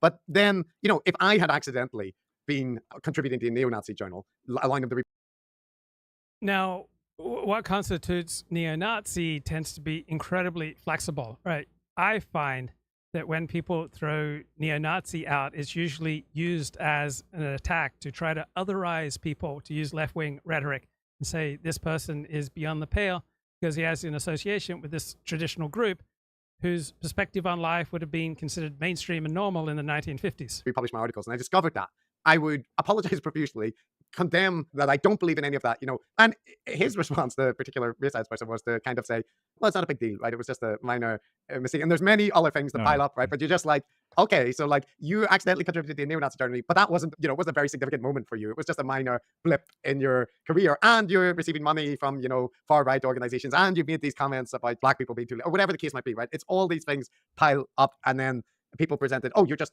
you're besmirching their genuine position as a scholar. They're just interested in the issue objectively. And you're just like, come on, come on. Like, no. The challenge is to move away from these sort of binaries where someone's like, perfectly fine, there's no problem here. All right, back to Thomas Edsel's column in the New York Times. Animosity toward Democratic Party linked groups is strongly related to Trump approval. Well, would not animosity towards white male Christians and those of Christian and European heritage be a strong part of approval for the Democratic Party? People who felt strong animosity toward blacks, Hispanics, Muslims, and LGBT people were significantly more likely to be fond of Trump.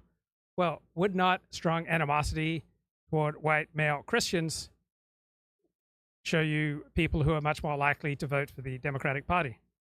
Among those with the lowest level of animus toward Democratic groups, their favorability towards Trump was weak. Yeah. And those with the lowest level of animus towards white male Christians, you'd find that their level of favorability towards the Democratic Party is weak. So the more animus towards these Democratic groups, the more intense the support for Trump. Yeah, and the more animus that people have towards white male Christians, right, the more likely they are to be intensely pro-Democratic Party. Now, according to these political scientists, feelings of animosity toward Democratic groups do not predict favorability toward the Republican Party, Paul Ryan or Mitch McConnell. Trump support is uniquely predicted by animosity toward marginalized groups in the United States. I think that's probably true. Those who are more hostile towards these Democratic Party groups are about 15 percentage points more supportive of Donald Trump than those who are least hostile. This research reveals a wellspring of animus against marginalized groups in the United States that can be harnessed and activated for political gain. Well, white male Christians are a distinct minority in the United States.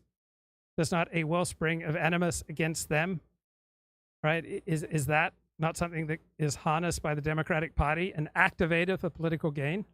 Trump's unique ability to do this is not the only cause for normative concern. Well, don't the Democrats do this too? We should take note that these attitudes exist across both parties and among nonpartisans. The right leader can activate these attitudes and fold them into voters' political judgments. Yeah, would that not also be equally true of those on the left? This is totally legitimate. Or they're a slavering evil devil, and if you make a slip of the tongue, and you said something that somebody thinks is a bit, off color, calls you racist, then okay, you're branded evil. Like, no, but if you look at the weight of evidence, then there is so much of it. You can write off a bit of it as coincidental. Oh, that's a bit on the nose. Oh, that's a bit, okay, fine. He's anti-immigration and, has made this tweet about blacks and white people should be living apart. We should have but that's just his political views. Maybe there's no connection with the race. Like you know what I mean? But you add it all up, and I'm sorry, any reasonable person who does a little bit of work can figure that out. Yeah. And so any reasonable person who does just a little bit of work, they can figure out what's the true and the just hero system. No. Right. There is a considerable subjective element to your hero system. Robert Wright, Mickey Kaus got back together on this video that was put on YouTube September 26th. I'm going to imitate as many Kamala ticks as possible here. Oh. Don't do the cliche, just visual ticks. Like you're not going to say unburdened by what has been, right? You're just doing visual ticks? No, I'm going to take a holistic attitude toward it, Bob. We're going to think holistically. Yeah. I'm trying to imitate the head nodding, the Kamala head nodding, which I find incredibly annoying, and I finally figured out why I find it annoying. And it's my craziest idea. I thought I'd start with my craziest idea, and then we could lose all our listeners and get down to the nitty gritty. Kamala, she does it from the beginning of her career to the present.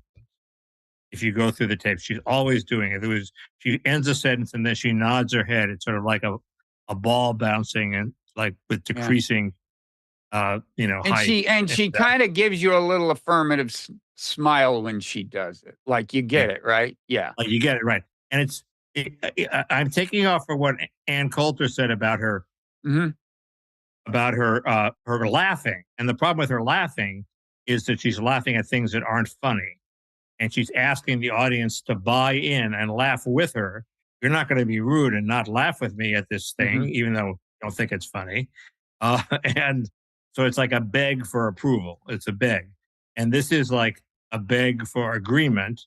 And my crazy idea is it's a DEI beg. It's you're not going to diss this black woman, first black woman. That is a brave and I think very possibly true argument by Mickey Kaus. Why is Kamala Harris the Democratic nominee for president? She would not be if she weren't black and Indian. It's just that Democratic leaders did not have the courage to say no to a woman who was of partial black and Indian descent. Right? She is the DEI candidate.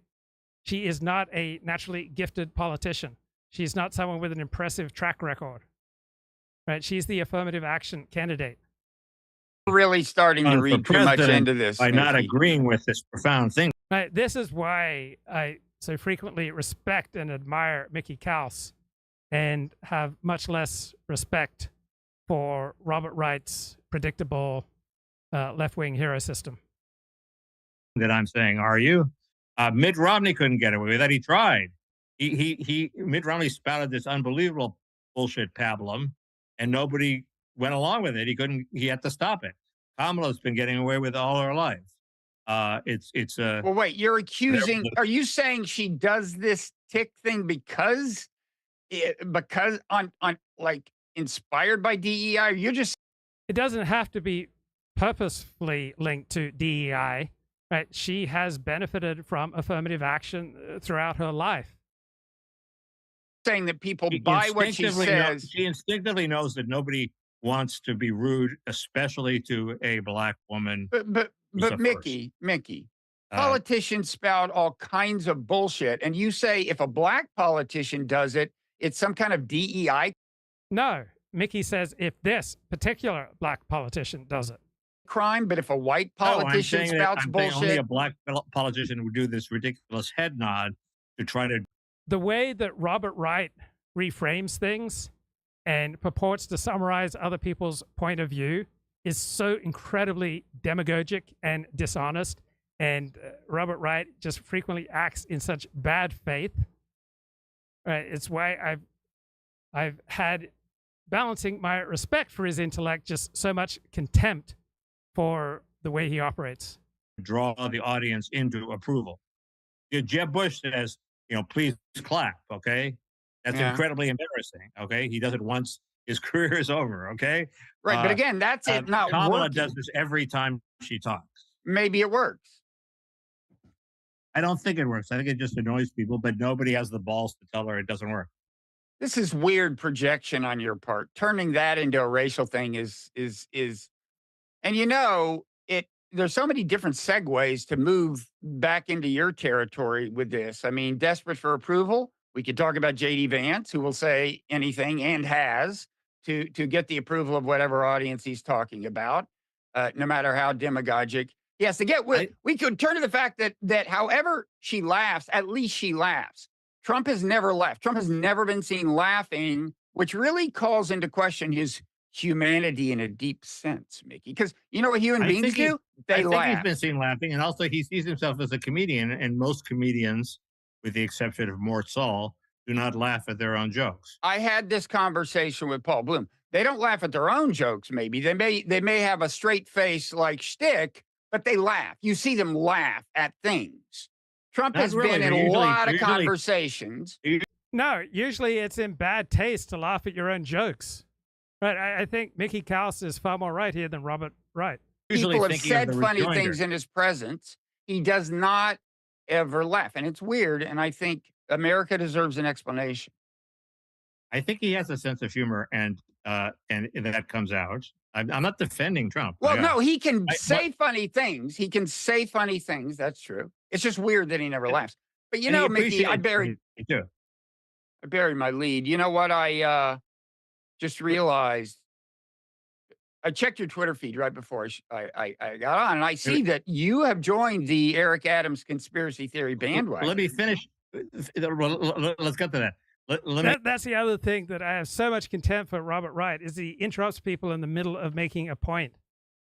He's incredibly rude. He finished the Kamala thing, which is,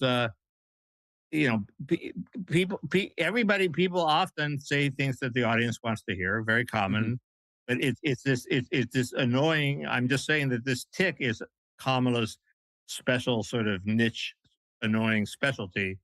That gums up her speaking performance. But Mickey, you know what kind of the definition of an annoying tick is? Right. This is Robert Wright in his school mom manner. Oh, Mickey, how dare you point out something that is obviously true but goes against the ruling pieties? Oh, Mickey. All right. This is Robert Wright's school mom voice. The actual real life definition is an annoying tick? Yeah, this is Robert Wright. He's such a narcissist. His approach is, I've got to come out as the superior person here. I'm going to lecture and morally shame you. It's someone done by somebody you don't like. You just don't like her. I'm not a fan, God knows. Now, that is a good argument by Robert Wright. Right? I still listen to a lot of Robert Wright because he is very smart and very sharp. But I'm looking for the reason. You just don't like her. I could list things about JD, like JD Vance, that weird laugh when he's trying to say something funny and it doesn't quite work because he's just not good at it. It really annoys me, but I recognize that's because I really don't like JD Vance. And I have reasons to not like him. What are your reasons for not liking Kamala, by the way? My reasons are, this goes down to the quest to find out what my reasons are. And my reasons are she's a person who's never done anything impressive in her life and has gotten on the upward ladder solely because of her race and her sex. That's not true. Never anything. Hey, tell me something. What she done? In your heart of hearts, who did better in the debate, Trump or Kamala? No, Kamala did better in the debate. Okay, well, she's never done anything, and she won a presidential debate. She's never done anything. She doesn't deserve to be where she is, and yet she bested your preferred candidate on the stage in a presidential debate. I think you're going to have to qualify your claim that she's never done anything impressive. She's never accomplished any sort of achievement as a government official. Yes, she can perform well. That's why she's got where she was. Performance is kind of important in politics, right? It's important, but it's hardly anything. I mean, look, it's hardly everything. It is anything. Tony Blair shifted his entire party way to the center, okay, before he was elected. He had accomplished something. Eisenhower had won World War II. He'd accomplished something. Yeah. Okay. Yes, it's a good question to ask. What are Kamala Harris's most impressive accomplishments? You know, Clinton, but he hadn't done all that much. Reagan had successfully governed the largest state in the union and sort of done incipient welfare reform. And so that was a calling card for him. Kamala, there's a lawyer who's not a respected lawyer, but one of the Trump deputy attorney generals who encouraged him to keep fighting on January 6th. But he went through and found out, did Kamala ever argue a case on appeal? She's attorney general of the state of California, never argued a case on appeal that he could find. Okay. You can't even do the things that you expect her to do, much less, you know, dramatically shift the attorney general's office in one direction or another. Those are the things one would be looking for when you're asked to buy a pig in a poke 40 days from the election, somebody you don't know anything about. You want to say, well, what's she done? Right. And the answer is, no, she seemed presentable in the debate. Listen, I enjoyed your recitation of impressive things done by Republicans. And chat says Mickey Cal seems less sharp than normally slurring. There's no way to fake it when you're tired, right? Being tired has a profound effect on your speech, on your vocal quality, and you can't drink enough coffee to get around that. Of the past. Now, as for the guy you're about to vote for the third time for reasons that mystify everyone who knows you, he was given $20 million by his father, which in today's money is, I don't know, 100 million or something. And in any event, people have done the math and shown that if he had just put it in a mutual fund instead of for Harris. Well, Mickey, I would vote for Josh Shapiro. I would vote for Josh Shapiro without even cogitating that much about it. But Josh Shapiro has done things. He rebuilt Highway 95. And I vote for Guy. Worked out well. Yeah. The first 3 years were pretty good. The main thing one wanted him to do. Yes, the first 3 years of Donald Trump reign was excellent for, among other reasons, what Mickey's about to note here. It was raise wages at the bottom, and he succeeded in doing that in part by putting a stopper of sorts on immigration. He started a new direction in trade policy with tariffs, which Biden has kept. And this is one of the things that I think we should bear in mind about the campaign, which is people like Mark Halpern were saying, you think Kamala's been vetted? She hasn't been vetted. There are all these skeletons in her closet. And one of them was that Emhoff, her husband, before he met her, had impregnated either the nanny or his kid's teacher. Wait, aren't they the same? Wait. Hey, let's don't magnify the crime, okay? Aren't they the same person? The nanny and the teacher? I said, yes. Scandals about either candidate, but, Trump's a pretty well-worn, well-read book at this point. Kamala isn't.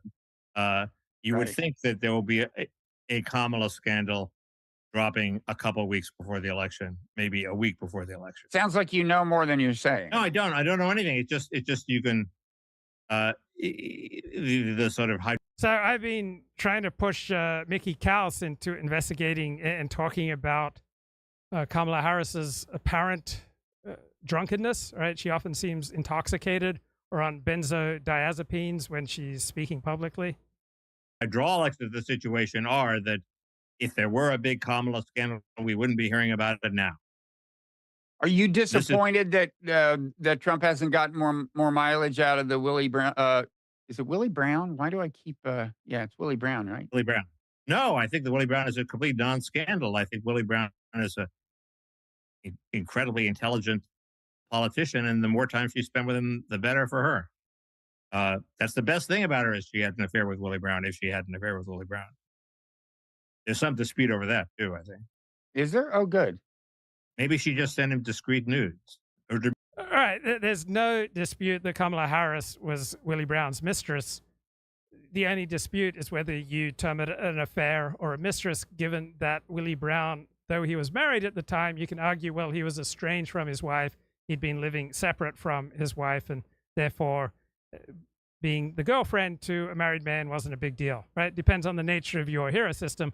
There is no doubt that Kamala and Willie Brown carried on an affair. Demure nudes. Demure nudes. Can we talk? And that refers to Olivia Nuzzi, New York Magazine reporter who sent Robert F. Kennedy Jr., the presidential candidate, demure nudes. Talk about Olivia Nuzzi, just a little Mickey. I assume everyone's heard about this by now. I love that term, demure nudes. So please do not send me any demure nudes or any nudes. It's like whenever a terrorist leader gets blown up, the New York Times calls him a charismatic. They say about Nasrallah, he had this amazing sense of humor and often called an austere scholar. So many terrorist groups are labeled austere scholars by the news media. Famed journalist who was suspended by New York Magazine after it turned out she had had some kind of something with RFK Jr. She apparently, do we think at this point it was not a physical relationship? She was just sending him nudes. That's what we think. And she sent them after she'd written the story, which was not that favorable a story. Right. He called it a hatchet job. His people called it a hatchet job. He says he only met her once for that interview. And so the question is, in my mind, is I really respect her reporting. Her fiance was Ryan Lizza, who I really respect. They seem like a great journalistic power couple. So the question is, was she just attracted to RFK Jr. as hundreds of women are, or he's a very attractive guy in a sort of animalistic, non-JFK Jr. sort of way. If you want a guy who's going to, skin a bear for you, who's going to rip an animal apart and eat it raw, take a chainsaw to a fucking whale, yeah, bitch. He's your guy. If you want a sophisticated, incredibly handsome guy, you want JFK Jr. But RFK Jr. Oh, you mean, I see what you mean. The contrast, yeah. The two poles of... No, you're right. JFK is suave and RFK, different words come to mind. Okay. JFK anyway, Jr. or RFK Jr. Was she just normal like that and, made the mistake of sending him a demure selfie, or did she go a little crazy? And is she a little crazier than we think? My final not a crazy idea, but people, you mock me for making a big deal of the child tax credit, okay? Doesn't ring a bell, but go ahead. The big Kamala tax cut she talks about, I'm going to give a tax cut for the middle class, is the child tax credit. That's her tax cut, okay? Most of it is just keeping the Biden child tax credit expansion, which costs incredible amounts of money. But it's not like she's lowering the rates from 25 to 24. They like you to think it's a general tax credit. It's not. It's the child tax credit. Her whole fucking campaign is about the child tax credit. Hey, I can't. So Mickey on the ball is the takeaway. I tell you, you got to disguise the child tax credit pretty well to get it past Mickey without him spotting it. I will say that. But, one thing I have to ask you about is Tim Walz. I haven't heard your take on Tim Walz. Good candidate, bad candidate? The CW is he was a great out of the box, and now he's disappeared. And why has he disappeared? Perhaps because he's gone into debate prep. I don't know. Because that's right. That's October? That's in 5 days? Yeah. Wow. But, so Tim Walz was greeted rapturously by the news media when he was picked by Kamala Harris, but the Harris campaign very quickly moved him away from speaking to the national news media. And I'm wondering why. Could it be that there's such a dramatic difference between his ability to speak extemporaneously and Kamala's that his ability to connect makes Kamala look so bad by comparison? My take on him is he doesn't seem totally phony. I mean, I call him Lonesome Rose, but he doesn't seem totally phony. But he is like Lonesome Rose in this sense. In the movie? Wait, is that the Andy Griffith character? Yes. In Faces in the Crowd? which we is that did an that is- extensive analysis of. Is that the name of the movie? I think it's the Face of the Crowd. Yeah. Anyway, Facing the crowd. Facing the crowd. He's a hick who becomes popular, and he actually secretly hates his audience, and that comes out. But Waltz is. I don't think Waltz hates his audience, but he is very nasty. As Peggy Noonan says, he goes from nice to nasty. Is 0 to 50 time is very fast, and he's snide about J.D. Vance. None of my kids went to Yale. Yeah. The only excuse for that nastiness is he's trying to get inside Vance's head and screw him up somehow. But it's nasty. It's a ridiculous thing to say. And so he doesn't have Josh Shapiro's seeming public tolerance for people who disagree with him. He is scornful of people who disagree with him. And so I don't like him at all. You don't like him at all. That's kind of a harsh judgment. Because he speaks highly of you, I don't, and he's let his administration be way woker than people realize. With all the same way. I guess we'll have to let that rest. David Cleon is no. It's too bad. I would so like to close with her. She's a great closer. A journalist, a demure nude. Damn. Somebody you'd like to see a demure nude of? Well, that doesn't narrow it down much, Mickey. Let's see. Fundable child tax credits? I guess I don't. Well, tell me this. Is she a good journalist, at least? I've never read anything by her. Oh, yeah. Is she? Okay.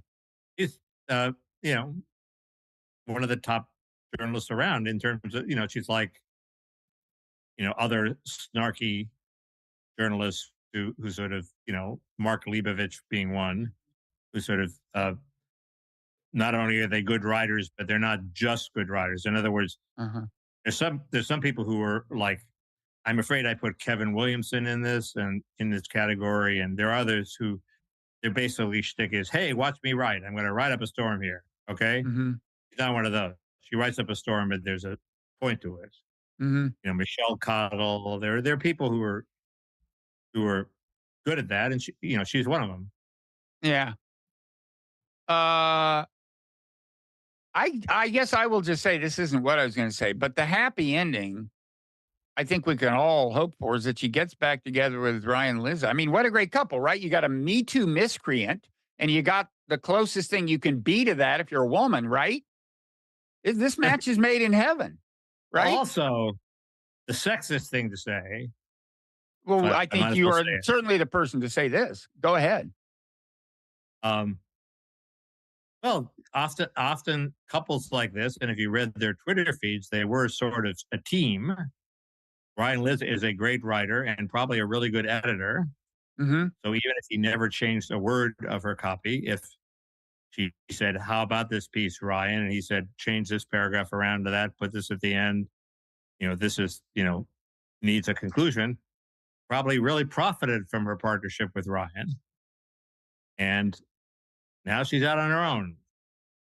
So if I could just paraphrase what you're saying, Mickey, tell me if I got this wrong. You're saying women can't write worth shit unless they have a man who's editor and takes a strong editorial hand, because deep down that's what they want, Mickey, is to have a strong editorial. Sometimes I'm saying it's sex neutral. Sometimes there are teams where they're a couple, and the man needs the woman's editing too, and goes out on his own, not so good. That's all. I mean, Ryan's an incredibly good journalist. He completely disagree with him about immigration, but he's a good journalist. Yeah. You disagree with what he says, but you will defend to the death his right to say it. Yeah. The other great journalist is Carlos Watson of Aussie, who's about to be sentenced to an indeterminate time in prison for the Aussie being a con job on investors and phoning up stats, et cetera, et cetera. I assume he's guilty, but the idea that he conned Goldman Sachs, and they thought that Ozzy was going to be a great commercial success. When anybody with a brain who was in the journalistic blogosphere never heard about Ozzy, nobody ever talked about Ozzy. Ozzy was a complete non-player, and the idea that Ozzy would be a commercial success was totally insane. The idea that he conned them is crazy. Do we call that a DEI investment, Mickey? Yes. They want just cutting to the chase. I just wanted to save you some time. They wanted to throw. I'm nodding like Kamala. I'm giving some thematic unity here. They want to throw a bunch of money at a very talented black guy who told them what they wanted to hear, which is my site's going to be something that both sides can agree with. We're going to have, real facts. We're going to bring everybody together, sort of doing what Mark Halperin is actually doing with his podcast. And they wanted to give him money. And if they thought they were going to get their money back, they weren't crazy and they should be in jail. Yeah. Anyway. Okay. Well, I think we've about covered the waterfront. I didn't get a chance to talk about AI. All right, fun discussion there between Robert Wright and Mickey Kaus. Back to Decoding the Gurus. Just two clips to finish with, Matt. So this continues the point about, like, Sam is, you'll hear it here because it connects directly. He's talking about Ezra Klein and being misrepresented and how unfair it all is. And the fact that he added disclaimers in, right, and then switches to Cooper and how, well, maybe it's just, the disclaimers and he's being misinterpreted. And he actually addresses what we're talking about, these incidental things. All right, just because you add disclaimers doesn't get you off the hook for saying stupid things. It's about these tweets, Matt, these tweets, which on the face of it might seem to suggest that it's more than just forgetting to add in enough disclaimers. And for that, Ezra Klein smeared me as a racist and published some highly misleading articles that painted the conversation I had with Murray. Sam Harris takes things incredibly personally. That's why he got off Twitter, because he was just getting too much criticism that made him incredibly unhappy. As outside the bounds of mainstream science, when the claims made in those very articles were what was outside the bounds of mainstream science. Anyway, I don't mean to relitigate all that here. This is just to say that certain topics require that you make it clear what your reasons are for discussing them. Otherwise, your intentions and your unspoken commitments can be wildly misinterpreted. And that's what I believe happened with Cooper. Right? The important thing for Cooper to have done at some point in this conversation, or subsequently, and perhaps he's in the process of doing this somewhere or has done it. Right, the Cooper refers to Nazi apologist Darryl Cooper, who was praised by Tucker Carlson at the beginning of this month, September 2nd. On his podcast, is to have made it clear what sort of world he actually wants to live in. How does he feel about what happened during the Holocaust? What does he think about Nazism, past and present? I will certainly grant him that for the purposes of most conversations, all of that goes without saying in polite society. But when you arm... How necessary is it for you to describe the type of world that you want to live in? Do I talk about the type of world that I want to live in? I'm sure I do to some degree. It just makes me a little uncomfortable. From the bomb on those points, you have... This is what makes me uncomfortable. The idea that if you talk about the type of world you want to live in, that then gets you off the hook for saying things that are stupid or immoral or offensive is an absurd idea. Have to diffuse it. And that's something he didn't do. You can't diffuse things with strategic disclaimers, right? That's what exercises me, right? I think Sam Harris is just incredibly willfully ignorant and naive on many of these things. He also did many trollish things on X, whether he was joking, exaggerating, trying to get a rise out of people. Who knows? Yeah, who knows? Who knows? Yeah. It's not like it suggests anything, right? Like, we all just accidentally make tweets suggesting that we'd prefer.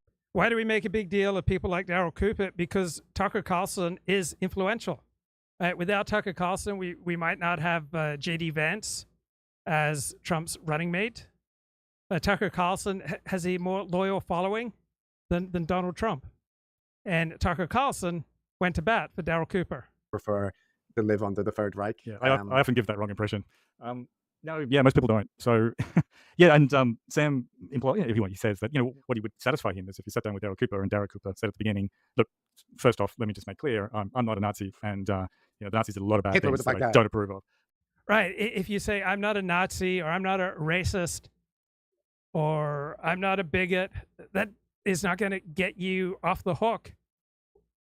All right. These strategic disclaimers don't have the power that people like Sam Harris think they have. Right? The idea that you can just defuse a rhetorical bomb against yourself if you lay out your vision for the type of world you want to live in is silly. It's naive. It's not true. That's not how the world works. And I'm coming back here 100 times if I have to make the point. This is not the way the world works. Great. Now we can do, and people don't do that. People are more underhand. I mean, I'm actually not on board with the people that call Sam Harris an evil person, a terrible person, a racist, all these things. I'm not on board with that. I think he means well, but he's incredibly naive. His brain works incredibly differently from most other people. And I don't think he realizes genuinely that someone can just and proceed to, keep their motives somewhat secret. I think that's what's missing. Perhaps. Well, let's see how he finishes the episode, Matt, because he does admit that, perhaps he's been a little too kind to Darryl here. Perhaps I'm giving more than the benefit of the doubt here, but more and more I'm convinced that these platforms are both revealing people's worst selves, but also magnifying them, distorting our perception of them.